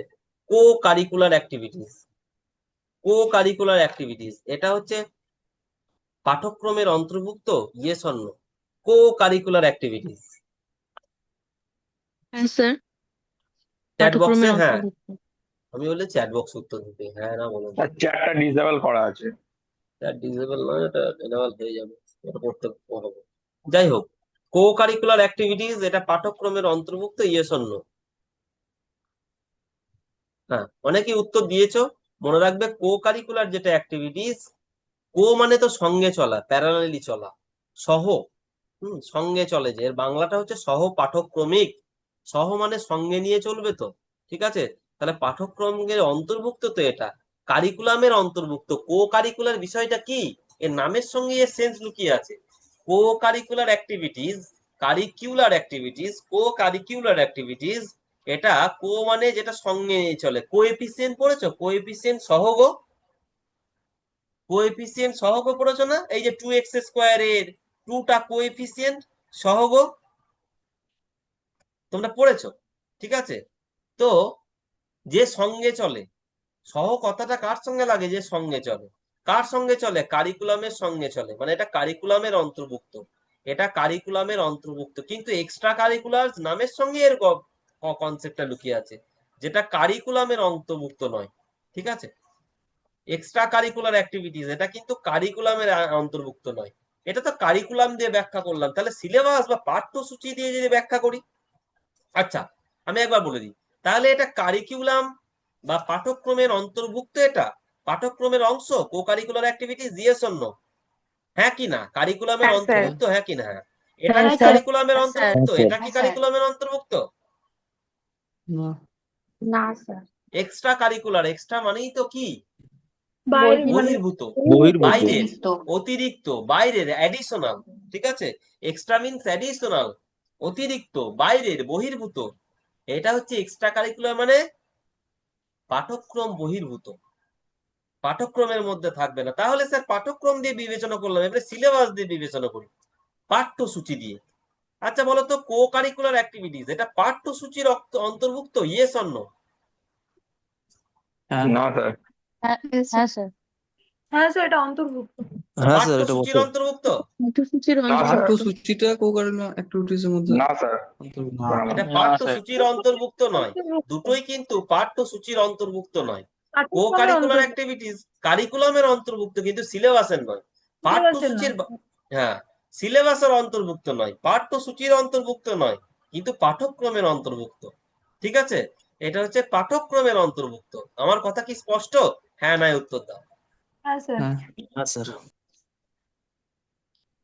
এটা হচ্ছে থট, এই থট, এই জায়গাটা তোমাকে ক্লিয়ার করতে হবে। তাহলে দুটোই কিন্তু পাঠ্যসূচি বা সিলেবাসের বাইরে গিয়েই করি, কো কারিকুলার অ্যাক্টিভিটিস বা এক্সট্রা কারিকুলার, কিন্তু সিলেবাসের বাইরে মানেই কারিকুলামের বাইরে না। কারণ আমরা শুধু সিলেবাস নিয়ে আগাই না, আমরা বিদ্যালয়ে সিলেবাস নিয়ে আগাই না, আমরা কারিকুলাম নিয়ে আগাই, তাই তো? তাই তো নাকি? হ্যাঁ স্যার। হ্যাঁ। হ্যাঁ স্যার, তো সেই জন্যই এই ধারণাটা কিন্তু তোমাদেরকে স্পষ্ট করতে হবে। আমি জাস্ট বললাম কো কারিকুলার অ্যাক্টিভিটিস হচ্ছে কারিকুলামের মধ্য থেকে, হ্যাঁ, যে অ্যাক্টিভিটি গুলো আমরা করি, কারিকুলামের মধ্য থেকে যে অ্যাক্টিভিটি গুলো আমরা করি, সেগুলো হচ্ছে কো কারিকুলাম অ্যাক্টিভিটিস। হ্যাঁ, আর এক্সট্রা কারিকুলার অ্যাক্টিভিটিস হচ্ছে কারিকুলামের বাইরে বেরিয়ে গিয়ে, ঠিক আছে, মানে পাঠ্যক্রমের বাইরে বেরিয়ে গিয়ে যে ধরনের কাজ, খেলাধুলা বলো, নাচ গান নাটক, ঠিক আছে, এইগুলো আমরা কিন্তু সবই হচ্ছে কি তোমার, এই দুঃখিত, খেলাধুলাটা অফকোর্স তোমার এক্সট্রা কারিকুলার অ্যাক্টিভিটিস এর মধ্যে পড়ে। খেলাধুলাটা এক্সট্রা কারিকুলার অ্যাক্টিভিটিস এর মধ্যে পড়ে, যেগুলো এরপরে ধরো তুমি একটা ইয়ে করছো, বিজ্ঞান বিষয়ে তুমি কিনা একটা ডেমনস্ট্রেশন করছো, সেটা কি বলতো? বিজ্ঞানের উপর একটা ডেমনস্ট্রেশন হচ্ছে, এটা কি বলতো? কারিকুলাম, কো কারিকুলাম না কো-কারিকুলার এক্সট্রা কারিকুলাম? এগুলো না কারিকুলাম, অ্যাক্টিভিটিস। বলো তো, কো-কারিকুলাম, বিজ্ঞানের উপর একটা প্রদর্শনী হচ্ছে তোমার, কো-কারিকুলাম। ইয়েস, এটা কিন্তু কো কারিকুলার অ্যাক্টিভিটিস, ঠিক আছে, বা কো কারিকুলাম, ঠিক আছে। কিন্তু তুমি গেম, স্পোর্টস, এইগুলো কিন্তু কি এক্সট্রা কারিকুলার অ্যাক্টিভিটিস, নাচ গান হতে পারে, ঠিক আছে, এগুলো হচ্ছে এক্সট্রা কারিকুলার। কিন্তু একদম সরাসরি যেগুলো আমাদের পড়াশোনা, প্রবন্ধ লেখা, বলো তো, প্রবন্ধ লেখা, এসে রাইটিং, কি? এটা কো-কারিকুলার। কো-কারিকুলাম। ইয়েস, এটা হচ্ছে কো কারিকুলার অ্যাক্টিভিটিস, প্রবন্ধ লেখাটা, ঠিক আছে, কারণ এটা পড়াশোনার সঙ্গে সম্পর্কিত, কারিকুলামের মধ্যে আছে, বাট তোমার কি কিসের মধ্যে নাই? কারিকুলামের মধ্যে, মানে কারিকুলামের বাইরে নয়, ঠিক আছে, এটা কিন্তু মানে ওটা কারিকুলামের বাইরে নাই, কারিকুলাম না কারিকুলামের এক্সট্রা মধ্যে আছে। কারিকুলার নয়। ইয়েস, এক্সট্রা কারিকুলাম, একদম। বলছি ওটা ডিবেট, আর না শুনে এম? না, ডিবেট, স্যার ডিবেট, গানটা কি এ আর আর কারিকুলাম এম বলা ইউই যাবে? হয়, দুটো খালি পার্টস অফ স্পিচের তো ভাগ। কারিকুলাম থেকে কো কারিকুলার অ্যাক্টিভিটিস আছে, এটা তখন অ্যাডজেক্টিভ হয়ে যায়, হ্যাঁ, ওটা হচ্ছে পার্টস অফ স্পিচের ডিফারেন্স, যেমন ইউজ করবে কো কারিকুলাম, ঠিক আছে, আর co curricular activities just past parts of স্পিচের ডিফারেন্স, এটা কিছু বিষয় না। কো কারিকুলার অ্যাক্টিভিটিস, ঠিক আছে? ঠিক আছে। স্যার বলছি গানটা কি কো কারিকুলামই হবে, কারণ আমাদের বাংলা বইতে তো ওইটা গান আছে। থাক, এইগুলো না মানে ব্যাপারটা হচ্ছে এগুলো নিয়ে কিছুটা দ্বন্দ্ব আছে। কিছু কো কারিকুলাম আর এক্সট্রা কারিকুলাম নিয়ে দ্বন্দ্ব আছে। কিছু সময় গানটা আবার আমাদের পাঠ্যক্রমের অন্তর্ভুক্ত, সেই জন্য এইগুলো নিয়ে একটা নতুন নতুন ভাবনা তৈরি হয়েছে। কিছু এক্সট্রা কারিকুলার ব্যাপার স্যাপার আমাদের কারিকুলামে চলে এসছে, সেই জন্য এইগুলো নিয়ে দ্বন্দ্ব তৈরি হয়, আর কিছু নয়। ঠিক আছে, ওই জন্য তোমার দ্বন্দ্বমূলক মনে হচ্ছে। ধরো তোমার স্যার আমি আমি বলি। বলো বলো এক বলো। জায়গায় দেখলাম যে বলছে যে ওই এক্সট্রা কারিকুলাম অ্যাক্টিভিটিস যেগুলো ছিল ওগুলো আগে বলা হলেও বর্তমানে মানে এর গুরুত্ব অনুধাবন করে এগুলোকে আহ, এই সহপাঠক্রমিক কার্যগুলি বা কো কারিকুলাম তাহলে তুমি অন্য এক্সট্রা জায়গায় দেখলে, কারিকুলামটাকে ঠিক আছে। পরে কো আরে কারিকুলাম আরে বলছে। বাবা, তুমি অন্য জায়গায় যেটা দেখলে আমি কি সেটা বললাম না? ঠিক বলেছো তুমি, আমি তো সেটা বললাম, তুমি কি শুনলে সে কথাটা? না ওটাই বলছি স্যার, যদি বলে যে দুটোর মধ্যে পার্থক্য কি তাহলে কি এরকম ওইটাই তো মানে আমি কি তোমাকে বলবো বলছি। সেটা আর কি। না, বলবে না তো। আমি তো ওটাই তো হুম। বলছি যে এই জায়গায় কেন তোমরা কনফিউজ হবে না, কারণ আগে বহু জিনিস যেটা এক্সট্রা কারিকুলারে ছিল সেটা কারিকুলামের অন্তর্ভুক্ত হয়েছে আমাদের। সেই জন্য এই নিয়ে তুমি দ্বন্দ্বে জড়াবে না, কখনো দ্বন্দ্বের কোনো জায়গা নেই। সেই জন্য এমন জিনিসগুলো তোমাকে আমি তোমার সামনে রিপ্রেজেন্ট করছি যেটা নিয়ে কোনো দ্বন্দ্ব নেই। আমার কথা স্পষ্ট? যে প্রশ্ন করলে গানটা নিয়ে, সে কি উত্তর পেয়েছিলে? যে অনেক জিনিস যেটা এক্সট্রা কারিকুলার ছিল সেগুলো এখন কারিকুলামে চলে আসছে, ঠিক আছে, আমাদের পাঠ্যক্রমের মধ্যে চলে আসছে। সেই জন্য আমাদের দ্বন্দ্বটা তৈরি হচ্ছে, কারণ আমাদের পড়াশোনা এই আমাদের শিক্ষা ব্যবস্থা নিয়ে প্রত্যেক মুহূর্তে আমাদের নীতি বদল করছি। যেটাকে আজ থেকে 20 বছর আগে অপ্রয়োজনীয় মনে করতাম, সেটাকে আজকে আমরা বিদ্যালয়ের মধ্যে আনতে চাইছি, অন্তর্ভুক্ত করতে চাইছি। এই জন্য এইগুলো অ্যাপারেন্ট লাগছে যে আজ থেকে 10 বছর আগে যেটা এক্সট্রা কারিকুলার ছিল আজকে সেটা কো কারিকুলার। সেই জন্য তোমার এই দ্বন্দ্বটা মনে হচ্ছে। তার উত্তরটা আমি প্রথমেই দিয়েছি, এই জন্য গানটাকে নিয়েই কনফিউশন হচ্ছে। তাহলে কনফিউশন যদি কোয়েশ্চেন করে, তাহলে তুমি ব্যাপারটা এইভাবে উত্তর দিতে পারো। বাট তোমার এই নিয়ে কনফিউজিং কোয়েশ্চেন তোমাকে করার জায়গা নেই, তারা সেই নিয়ে যথেষ্ট নলেজেবল লোক, সেই জন্য এমন কোয়েশ্চেন করবেন নিজেদেরকে কনফিউশনের ঊর্ধ্বে রাখার জন্য। আমি যেগুলো থ্রো করছি সেই জাতীয়ই কোয়েশ্চেন তারা করবেন। না করলে কি হবে, তারাই তো দ্বন্দ্বে পড়ে যাবেন। কি বললাম আমি? ধরো তোমাকে বললাম শিক্ষামূলক ভ্রমণ, এটা কো কারিকুলার অ্যাক্টিভিটিস না এক্সট্রা কারিকুলার অ্যাক্টিভিটিস? বলো। শিক্ষামূলক ভ্রমণ co curricular. Co curricular. Yes, co co curricular. Curricular. Co curricular. তোমার এটা স্যার আমি গিভ হচ্ছে, আমি বলছি। ইয়েস, যা, ঠিক আছে। তোমাকে যদি বলে এসে রাইটিং, তোমাকে একটু আগেই বললাম সে রচনা, এসে যাই হোক না কেন, ঠিক আছে, এইগুলো কিন্তু সবই তোমার কি বললাম, কো কারিকুলার অ্যাক্টিভিটিজ এর মধ্যে পড়ে। তো বিজ্ঞান নিয়ে কোনো একটা ডেমনস্ট্রেশন করলে, তোমার সাবজেক্ট নিয়ে কোনো একটা ডেমনস্ট্রেশন করলে, সেগুলো কিন্তু সবই হচ্ছে co curricular activities. Extra curricular ক্রিয়াটা কিন্তু এক কথায় এখনো এক্সট্রা কারিকুলারের মধ্যে আমরা রেখেছি। হ্যাঁ, ক্রিয়া টিয়া এগুলোকে এক্সট্রা কারিকুলারের মধ্যে রেখেছি। দেখবে তোমাদের যখন চাকরির নোটিফিকেশন আসে, এক্সট্রা কারিকুলারের জন্য এই পাবে, এক্সট্রা কারিকুলারে কি কি ধরা হয়েছে এখনো পর্যন্ত দেখবে, তাহলে তোমার ব্যাপারটা স্পষ্ট হবে কোনগুলোকে এখনো এক্সট্রা কারিকুলারে রাখা হচ্ছে। আমি কি বললাম শুনলে? চাকরির নোটিফিকেশনে দেখতে পাও না এক্সট্রা কারিকুলারের জন্য 1 নম্বর, 2 নম্বর, 5 নম্বর হ্যাঁ পর্যন্ত? স্যার। তো এখানে এক্সট্রা হ্যাঁ কারিকুলার স্যার। হিসেবে কোনগুলো বিবেচনা করা হচ্ছে সেইগুলো তুমি বিবেচনা করো, সবকিছু সংসার ঊর্ধ্বে উঠে যাবে। ঠিক আছে, ওটা স্পষ্ট তুমি দেখতে পাবে। তো তোমাকে আমি মেন থট দিয়ে দিলাম, তোমার সোর্স বলে দিলাম। তুমি যদি একটা এর মধ্যে একটা ক্লিয়ার সেপারেশন চাও, তোমার যদি দ্বন্দ্ব না থাকে, ঠিক আছে, তো দ্বন্দ্ব না তৈরি করতে চাও, একটা সেফ গার্ডের উত্তর দিতে পারো যেগুলো ট্রানজিশন ফেজে আছে। কিছু কিছু ট্রানজিশন ফেজে আছে যেগুলো এক্সট্রা কারিকুলার ছিল এখন কো কারিকুলার। সেই জন্য তুমি অনেক বই দুই জায়গাতেই দেখতে পাবে। সেই ট্রানজিশন ফেজ গুলো নিয়ে তুমি কথা বলতে পারো যে আগে এটা এক্সট্রা কারিকুলার কিন্তু এখন কারিকুলারের মধ্যে চলে আসছে, তাই কো কারিকুলার হিসেবে বিবেচনা করা হচ্ছে। বা এক কথায় তুমি উত্তর দিতে, যেগুলো স্ট্রং উত্তর এক কথায় উত্তর দেবে, কোনো অসুবিধা নেই। ঠিক আছে, কিন্তু এর ডিফারেন্সটা জেনে রাখা দরকার, কোনটা কো কারিকুলার কোনটা এক্সট্রা কারিকুলার। ঠিক আছে, যাই হোক। স্যার সহপাঠক্রমিক কার্যাবলীর যে বিভিন্ন ভাগগুলো আছে, যে একটা সংস্কৃতি বিষয়ক হ্যাঁ হ্যাঁ সহপাঠক্রমিক হ্যাঁ হ্যাঁ, কার্যাবলী, আর একটা একদম বিজ্ঞান বিষয়ক, ভাষা বিষয়ক, ঠিকই এরকম বলেছো, আছে। ঠিকই। হ্যাঁ, আচ্ছা আচ্ছা আচ্ছা আচ্ছা, এক একটা ক্যাটাগরাইজ করা যায়, কো কারিকুলারেরও করা যায়, এক্সট্রা কারিকুলারেরও করা যায়। ঠিক আছে, ওই ডেপথেও নিয়ে যাওয়া যায়, আমি এখন নিয়ে গেলাম না। তোমার বেসিক থটটা, তোমাদের ওই ডিফারেন্সটা জাস্ট তুলে ধরলাম যে কো কারিকুলার এক্সট্রা কারিকুলার ডিফারেন্সটা জানা দরকার। হ্যাঁ, এদের প্রত্যেকটাকে কো কারিকুলারে আলাদা আলাদা ডাইমেনশন আছে, এক্সট্রা কারিকুলারেও বিভিন্ন দিক আছে। ঠিক আছে? তো কো কারিকুলারে তুমি শারীরিক, বৈদিক, নান্দনিক এই বিভিন্ন ডাইমেনশন আছে। সেই ডাইমেনশনের জায়গায় এখনো যায় নাই, তুমি পড়লে পড়তে পারো মেবি, কিন্তু অতটা গুরুত্বপূর্ণ না। এরপরে আমি শেষ করব, একটা আমি ডেমো ইন্টারভিউ নিয়ে একটু ডিসকাস করে নিই। ঠিক আছে? একটা ডেমো ইন্টারভিউ নিয়ে আমি একটা ডিসকাস করে নিই, দিয়ে আমি শেষ করব। আজকে একটু কম আলোচনা হলো প্রশ্ন নিয়ে, কিন্তু ওভারঅল আলোচনাই হয়েছে। যা আলোচনা তোমাদের ম্যাচুরিটিতে সাহায্য করবে। আর ইন্টারভিউ আসলে ম্যাচুরিটি, ইন্টারভিউ আসলে তোমার পার্সোনালিটি। আর তোমার পার্সোনালিটি তৈরি করতে গেলে কিচ্ছু মুখস্থ করা হবে না, সব দিকটা তোমাকে বুঝতে হবে। ঠিক আছে? আত্মস্থ করতে হবে, আলোচনার প্রয়োজন আছে। ইন্টারভিউর ক্লাসই এরকম, 2-4টে টপিক নিয়ে সারা দিন কেটে যেতে পারে তোমার ম্যাচুরিটির স্বার্থে। আর যারা ভাবো যে শুধু মুখস্থ করবো, সে দুটো উত্তর লিখেই দিন, তাদের কিন্তু গিয়ে কমন প্রশ্নটা তুমি পাবে না, উত্তর বানানোর ক্ষমতাটাও তুমি অর্জন করতে পারবে না। সমূহ বিপদ। আমি আজকে শুরুতেই বলেছিলাম অনেকটা আলোচনা বেশ চলবে আমাদের ব্যাপারটা। চলো, আমি একটা ডেমো মাই ইন্টারভিউ, ড্রিম ইন্টারভিউ স্ক্রিপ্ট নিয়ে একটু আলোচনা করে নিই।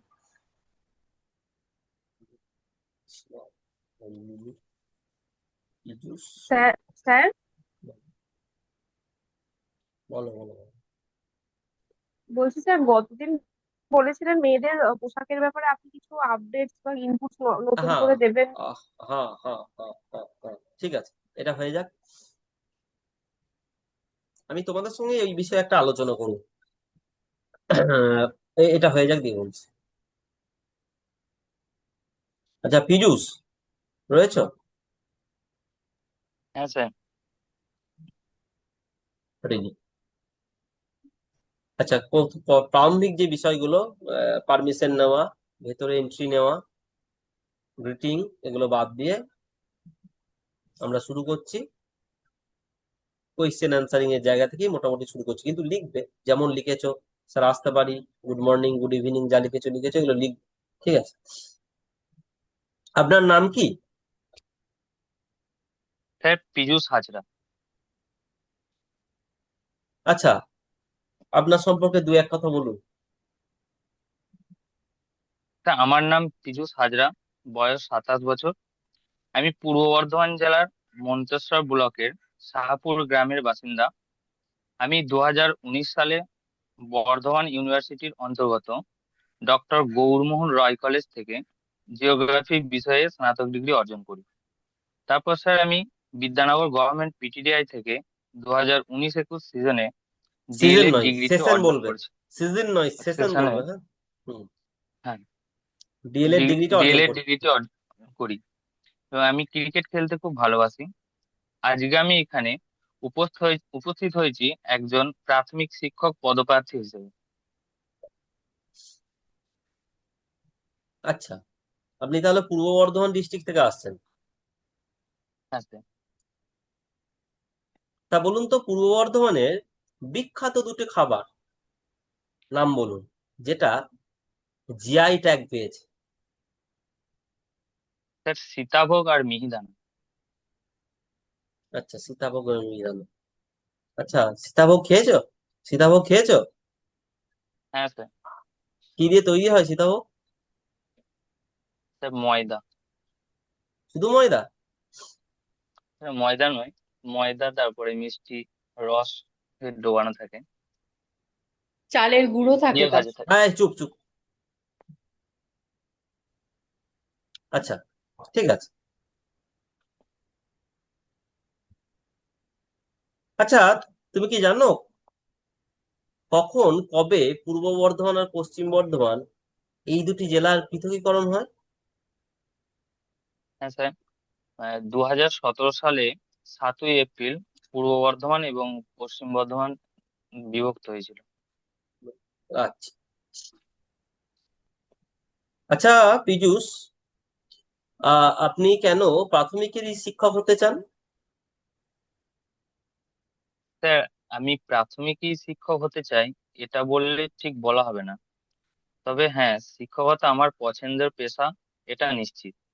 আর এই উদ্দেশ্য পূরণের জন্যই আমি স্নাতকের পর ডিএলএড কোর্সটি সম্পূর্ণ করেছিলাম। তাই আমি এখন প্রাথমিক শিক্ষক পদের জন্য এলিজেবল এবং নিজেকে একজন হবু প্রাথমিক শিক্ষক হিসেবেই ভাবতে চাইছি। আর হ্যাঁ, এই সুযোগ পেলে আমি আমার সেরাটা দিতে পারবো। আচ্ছা, একটু মেকানিক্যাল স্টাইলে উত্তর দেওয়া হচ্ছে, মানে তুমি থেমে যাচ্ছ, বেশি থামছো, অতটা থামা যাবে না, হ্যাঁ। আহ, হ্যাঁ স্যার। উত্তরটার মধ্যে স্বতঃস্ফূর্ততা একটু কমে যাচ্ছে, হ্যাঁ। ওই মনে হচ্ছে দেখে দেখে বলার মতো বা মুখস্থ করে বলার মতো একটা ভাব আছে, এই জিনিসটা আমি চেঞ্জ দেখতে চাই পরের দিন থেকে, হ্যাঁ, তোমার মধ্যে। উম, ঠিক আছে। একটু মানে অভিনয় করার মতো বলার ভঙ্গিটা হয়ে যাচ্ছে। উত্তর একদম স্পন্টিনিউয়াসলি দেবে, যেমন বন্ধু বান্ধবদের সঙ্গে কথা বলো সেই রকমই, প্রায় মানে তোমার স্পন্টিনিউটিটা যেন সর্বোচ্চ পর্যায়ে দেখা যায়। চলো চলো। আচ্ছা, আগে কখনো কোথাও পড়ানোর অভিজ্ঞতা আছে নাকি? স্যার সেইভাবে এখনো শিক্ষকতা করার সুযোগ পাইনি। তবে স্যার আমি ডিএলএড কোর্সটি করার সময় একটি টিচিং করেছিলাম, যেটা 45 দিন ছিল। আচ্ছা আচ্ছা। আচ্ছা, আপনার পছন্দ মতো একটা বিষয় আপনি ডেমো দিন। ঠিক আছে, এখানে স্যার আমি ফিনিশ করলাম, ভাওয়েল আর তুমি কি দিলে কনসোনেন্ট। বলো, কিসের উপরে দিলে বলো। Vowel and consonant. আচ্ছা, ভায়োলিন কনসার্নের উপরে একটা ডেমো। আচ্ছা, বলুন তো, আহ সেমি ভায়োল কোনগুলো? স্যার ডাব্লু এবং ওয়াই কে সেমি ভাওয়েল বলা হয়। আচ্ছা আচ্ছা, আপনি জানেন কতগুলি কনসোনেন্ট প্রোনাউন্সিয়েশন আছে? কতগুলি কনসোনেন্ট প্রোনাউন্সিয়েশন আছে? স্যার বলুন। কতগুলি কনসোনেন্ট প্রোনাউন্সিয়েশন আছে? স্যার যেমন এটা জানা ধরুন নেই। ভায়েল 5টা আছে, আমি বলি আপনার, যেমন ধরুন ভায়েল 5টা আছে, কিন্তু ভায়েল প্রোনাউন্সিয়েশন 20টা আছে। সেরকম কনসোনেন্ট প্রোনাউন্সিয়েশন কটা আছে? আমি কনসোনেন্ট কটা আছে বলুন, কনসোনেন্ট প্রোনাউন্সিয়েশন, উচ্চারণ।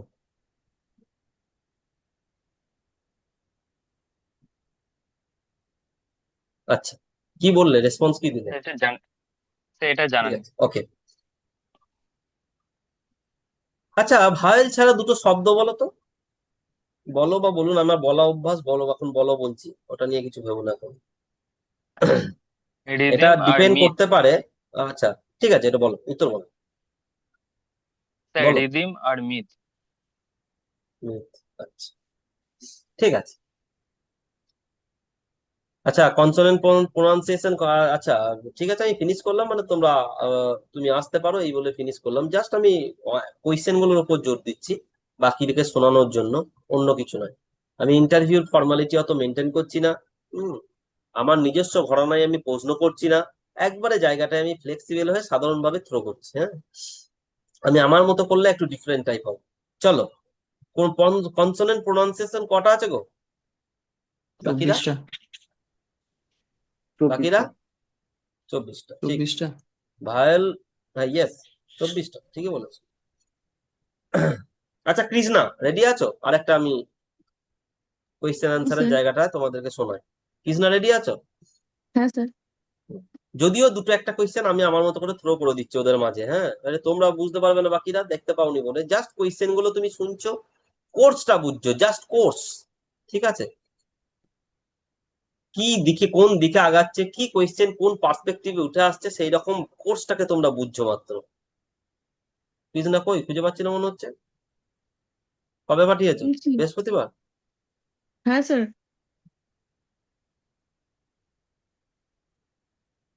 আচ্ছা, একবার কৃষ্ণা কৃষ্ণা কৃষ্ণা। তোমাকে বলেছিলাম আজকে। হ্যাঁ স্যার, আপনি আচ্ছা, ঠিক আছে, বলেছেন। ওকে, চলো। আচ্ছা, প্রত্যেকদিন আমি একটা কথা বলি, ধরো প্রত্যেকদিন কেউ শুরু করছে, আপনার নাম কি, কোথা থেকে আসছেন, দিয়ে পূর্ব বর্ধমান জেলা, পূর্ব বর্ধমান জেলা নিয়ে দু চার কথা, এইটা নিয়ে এক ঘটনায় শুরু করবে না। কমন যেন না হয় শুরুটা, আমি আগের দিনও বলেছিলাম। কোনোদিন আমার সম্পর্কে বলতে বলবে, কোনোদিন কোথা থেকে আসছেন পূর্ব বর্ধমান, দিয়ে পূর্ব বর্ধমান নিয়ে বলতে বলবে। আলাদা আলাদা দিন শুরুটা, ওয়ার্ম আপ কোয়েশ্চেন গুলো চেঞ্জ করবে। বডির মিল যেন না থাকে, কেউ কেউ বডির মিল রেখে দিচ্ছ, ঠিক আছে, মানে 5% মিল থাকতে পারে, কিন্তু কখনোই 20% মিল রাখবে না দুটো স্ক্রিপ্টের মধ্যে। শুরুর কোয়েশ্চেন গুলো যেন আলাদা হয়। আচ্ছা, আপনার নাম তাহলে কৃষ্ণা মাঝি। হ্যাঁ স্যার। আপনার নিজের সম্পর্কে কিছু বলুন। স্যার, আমার নাম কৃষ্ণা মাঝি। আমার বয়স 36 বছর। আমি পূর্ব বর্ধমান জেলার সদর শহর বর্ধমান থেকে আসছি। আমি বর্ধমান ইউনিভার্সিটির অধীনে আসানসোল গার্লস কলেজ থেকে 2009-এ স্নাতক ডিগ্রি এবং 2012 সালে বর্ধমান ইউনিভার্সিটি থেকে স্নাতকোত্তর ডিগ্রি লাভ করি। 2019-এ আমি ডিএলএড ডিগ্রি অর্জন করি। আমি ছবি আঁকতে ও গিটার বাজাতে পছন্দ করি। আজ এখানে আমি একজন প্রাথমিক শিক্ষিকা পদপ্রার্থী হয়ে উপস্থিত হয়েছি। বাহ, সব ঠিক আছে, কিন্তু তোমার ভয়েসটা আর একটু রেজ করবে, হ্যাঁ, গলার জোরটা একটু বাড়াতে হবে আমার কাছে যে ভয়েসে এসছে তার পার্সপেক্টিভ। আচ্ছা স্যার। আচ্ছা, আপনি বললেন আপনি আসানসোল গার্লস কলেজ থেকে পড়েছেন, তার মানে আপনি পশ্চিম বর্ধমানের মেয়ে, মানে পশ্চিম হ্যাঁ বর্ধমানের স্যার। সঙ্গে আমরা যোগ আছে কিভাবে? স্যার, আমার জন্ম ও বেড়ে ওঠা পশ্চিম বর্ধমানে। এবং বিবাহ সূত্রে আমি এখন পূর্ব বর্ধমানে বাস করছি। বাহ, এটা চাইছিলাম, ওই লাস্ট লাইনটা থেমে যাচ্ছিল কেন? আমার জন্ম বেড়ে ওঠা পশ্চিম বর্ধমানে, কিন্তু বিবাহ সূত্রে আমি পূর্ব সূত্রে আমি বর্ধমানে, এখন এখন এটা ফিনিশ করতে হবে। ঠিকই, ঠিকই আছে লেখা, থেমে গেছিলাম আমি। আচ্ছা ঠিক আছে, চলো পরে বলুন।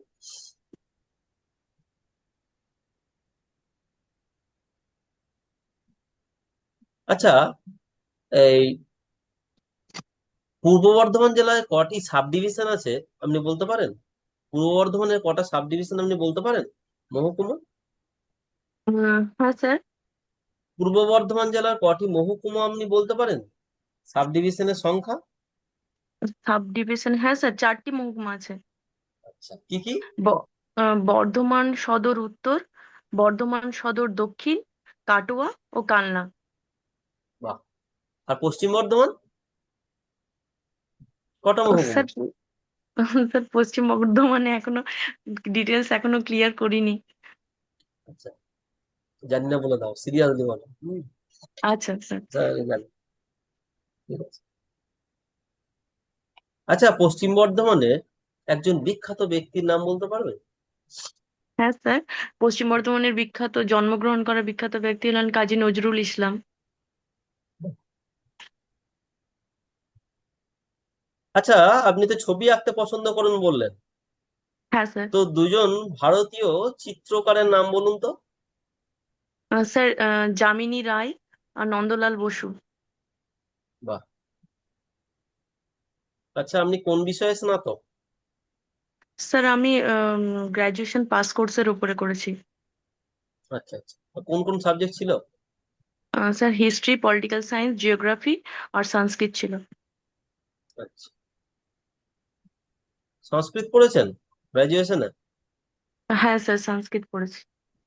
সংস্কৃতকে প্রাথমিক শিক্ষক শিক্ষিকা হয়ে আপনি কিভাবে কাজে লাগাবেন? স্যার, বিষয়ের দিক থেকে আমি আমার শিক্ষা গ্রহণের মাধ্যম করেছিলাম সংস্কৃতকে ঠিকই, কিন্তু বিষয় জ্ঞানকে আমি হয়তো প্রাথমিকের কোনো না কোনো বিষয়ে ডিরেক্টলি বা ইনডিরেক্টলি প্রয়োগের হালকা হয়তো সুযোগ পাবো। কিন্তু আমাদের কাজের গণ্ডি তো আরো বৃহৎ, কারণ এখন শিক্ষার্থীর সার্বিক বিকাশের উদ্দেশ্যে বহু বিষয়ক শিক্ষা ব্যবস্থার প্রচলন হয়েছে। তাই এই বিকাশ সাধনের জন্য আমাদেরকে আমাদের জানা বিষয়ের জ্ঞানকে, মানে বিষয়ের জ্ঞানের বাইরে গিয়েও সমস্ত বিষয়ের মেলবন্ধন ঘটিয়ে তার প্রয়োগ করতে হবে, এবং যাতে শিক্ষার্থীর সার্বিক বিকাশ সম্পর্কে আমরা সুনিশ্চিত হতে পারি সেটা খেয়াল রাখতে হবে। বাহ, হ্যাঁ, একটু সাজালো হতে হবে, হ্যাঁ, লাস্ট লাইনটা একটু হয়ে গেল, লাস্টের আগেরটা। হ্যাঁ স্যার, আমি না দেখে বলার চেষ্টা করছি, ঠিক মানে আছে ঠিক আছে, আর একটু পড়ে বলার থেকে। মানে একটু ঘেটে গেল শেষ দিকটা, ঠিক আছে, ভালো ভালো ভালো হচ্ছে।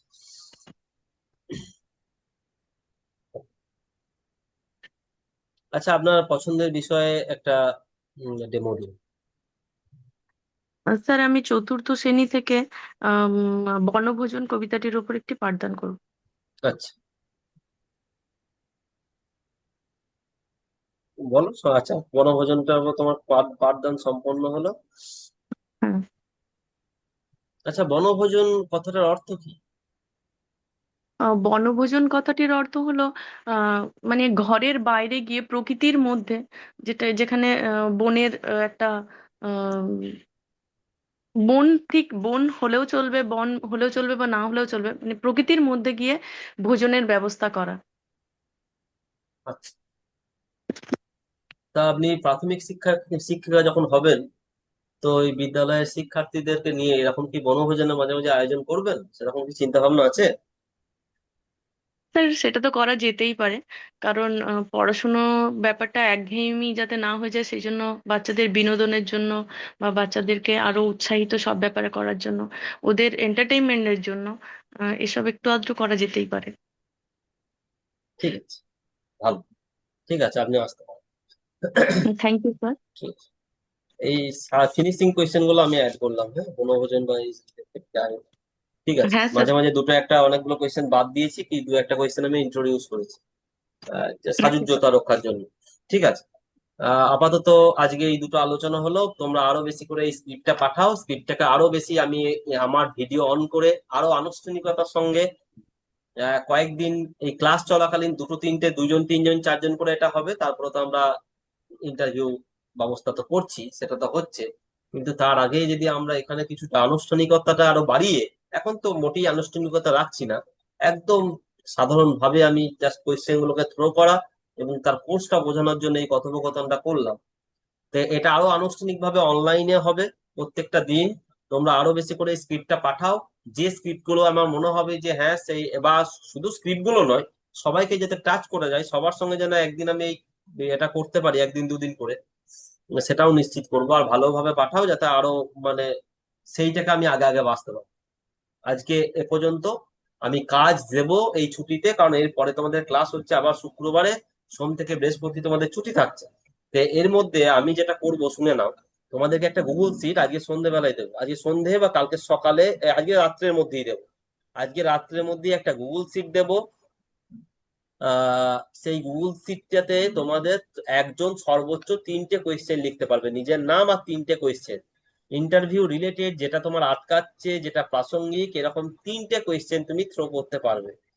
প্রত্যেকে নিজের নাম দিয়ে তিনটে কোয়েশ্চেন, প্রাসঙ্গিক কোয়েশ্চেন এখানে সাবমিট করবে। তিনটেই করতে হবে মানে নেই, একটাও করতে পারো, যেটা মনে হবে যে তোমার আটকাচ্ছে, এটা নিয়ে স্যারের আলোচনা দরকার, এরকম ম্যাক্সিমাম তিনটে কোয়েশ্চেন এক একজন থ্রো করতে পারবে। ঠিক আছে। কারো যদি তিনের বেশি হয় কোয়েশ্চেন, তখন সে অন্যর সঙ্গে, যে আমার কোয়েশ্চেন এটা আছে রে, তোর সঙ্গে লিখে দে, তোর যদি কম থাকে, এরকম করতে পারো। তিনের বেশি নয়, তিনটে কোয়েশ্চেন ওই গুগল সিটে সাবমিট করবে, সেটা বাংলায় হোক ইংরেজিতে হোক, হ্যাঁ, যেমন ভাবে হোক তুমি লিখবে, তুমি লিখলেই হলো, আমি বুঝে নেবো। ঠিক আছে। এটা আজকে রাত্রের মধ্যে আমি তোমাকে দেব, এবং তোমার কিছু টাস্ক দেবো আমি, সেটা এখন আমি এই মুহূর্তে আর দিচ্ছি না, পরের দিন দেবো। আর তোমাদের যে ড্রেসের বিষয়ে একটু কারেকশন আছে, সেটা আজকে আর আলোচনা করলাম না, পরের দিন আমি করব, সেটা আমার মাথায় আছে, ওটা আমি ভুলিনি। ঠিক আছে, ওটা একটা কারেকশন আছে তোমাদের মেয়েদের ড্রেসের বিষয়ে, এবং কারেকশন ঠিক নয়, ওটা অ্যাডিশন। সেটা আমি পরের দিনই বলবো, এখন আর শেষে ওটা বলতে গেলে খাপছাড়া হবে বিষয়টা, ক্লাসটা খাপছাড়া হয়ে যাবে, অন্যরকম শোনাবে। সেই জন্য আমি আর ওটাকে এখন টেনে আনলাম না, পরের দিন আমি ওটা নিয়ে আলোচনা করব। আপাতত এটুকুই। তোমাদেরকে কাজও দিচ্ছে, সামনের সপ্তাহের জন্য একটু বেশি কাজ দেবো, যেহেতু 4-5 দিন ছুটি থাকবে, এবং ওই কোয়েশ্চেনের ব্যাপারটা কিন্তু তোমরা মাথায় রাখবে। আজকে এ পর্যন্তই, চললাম।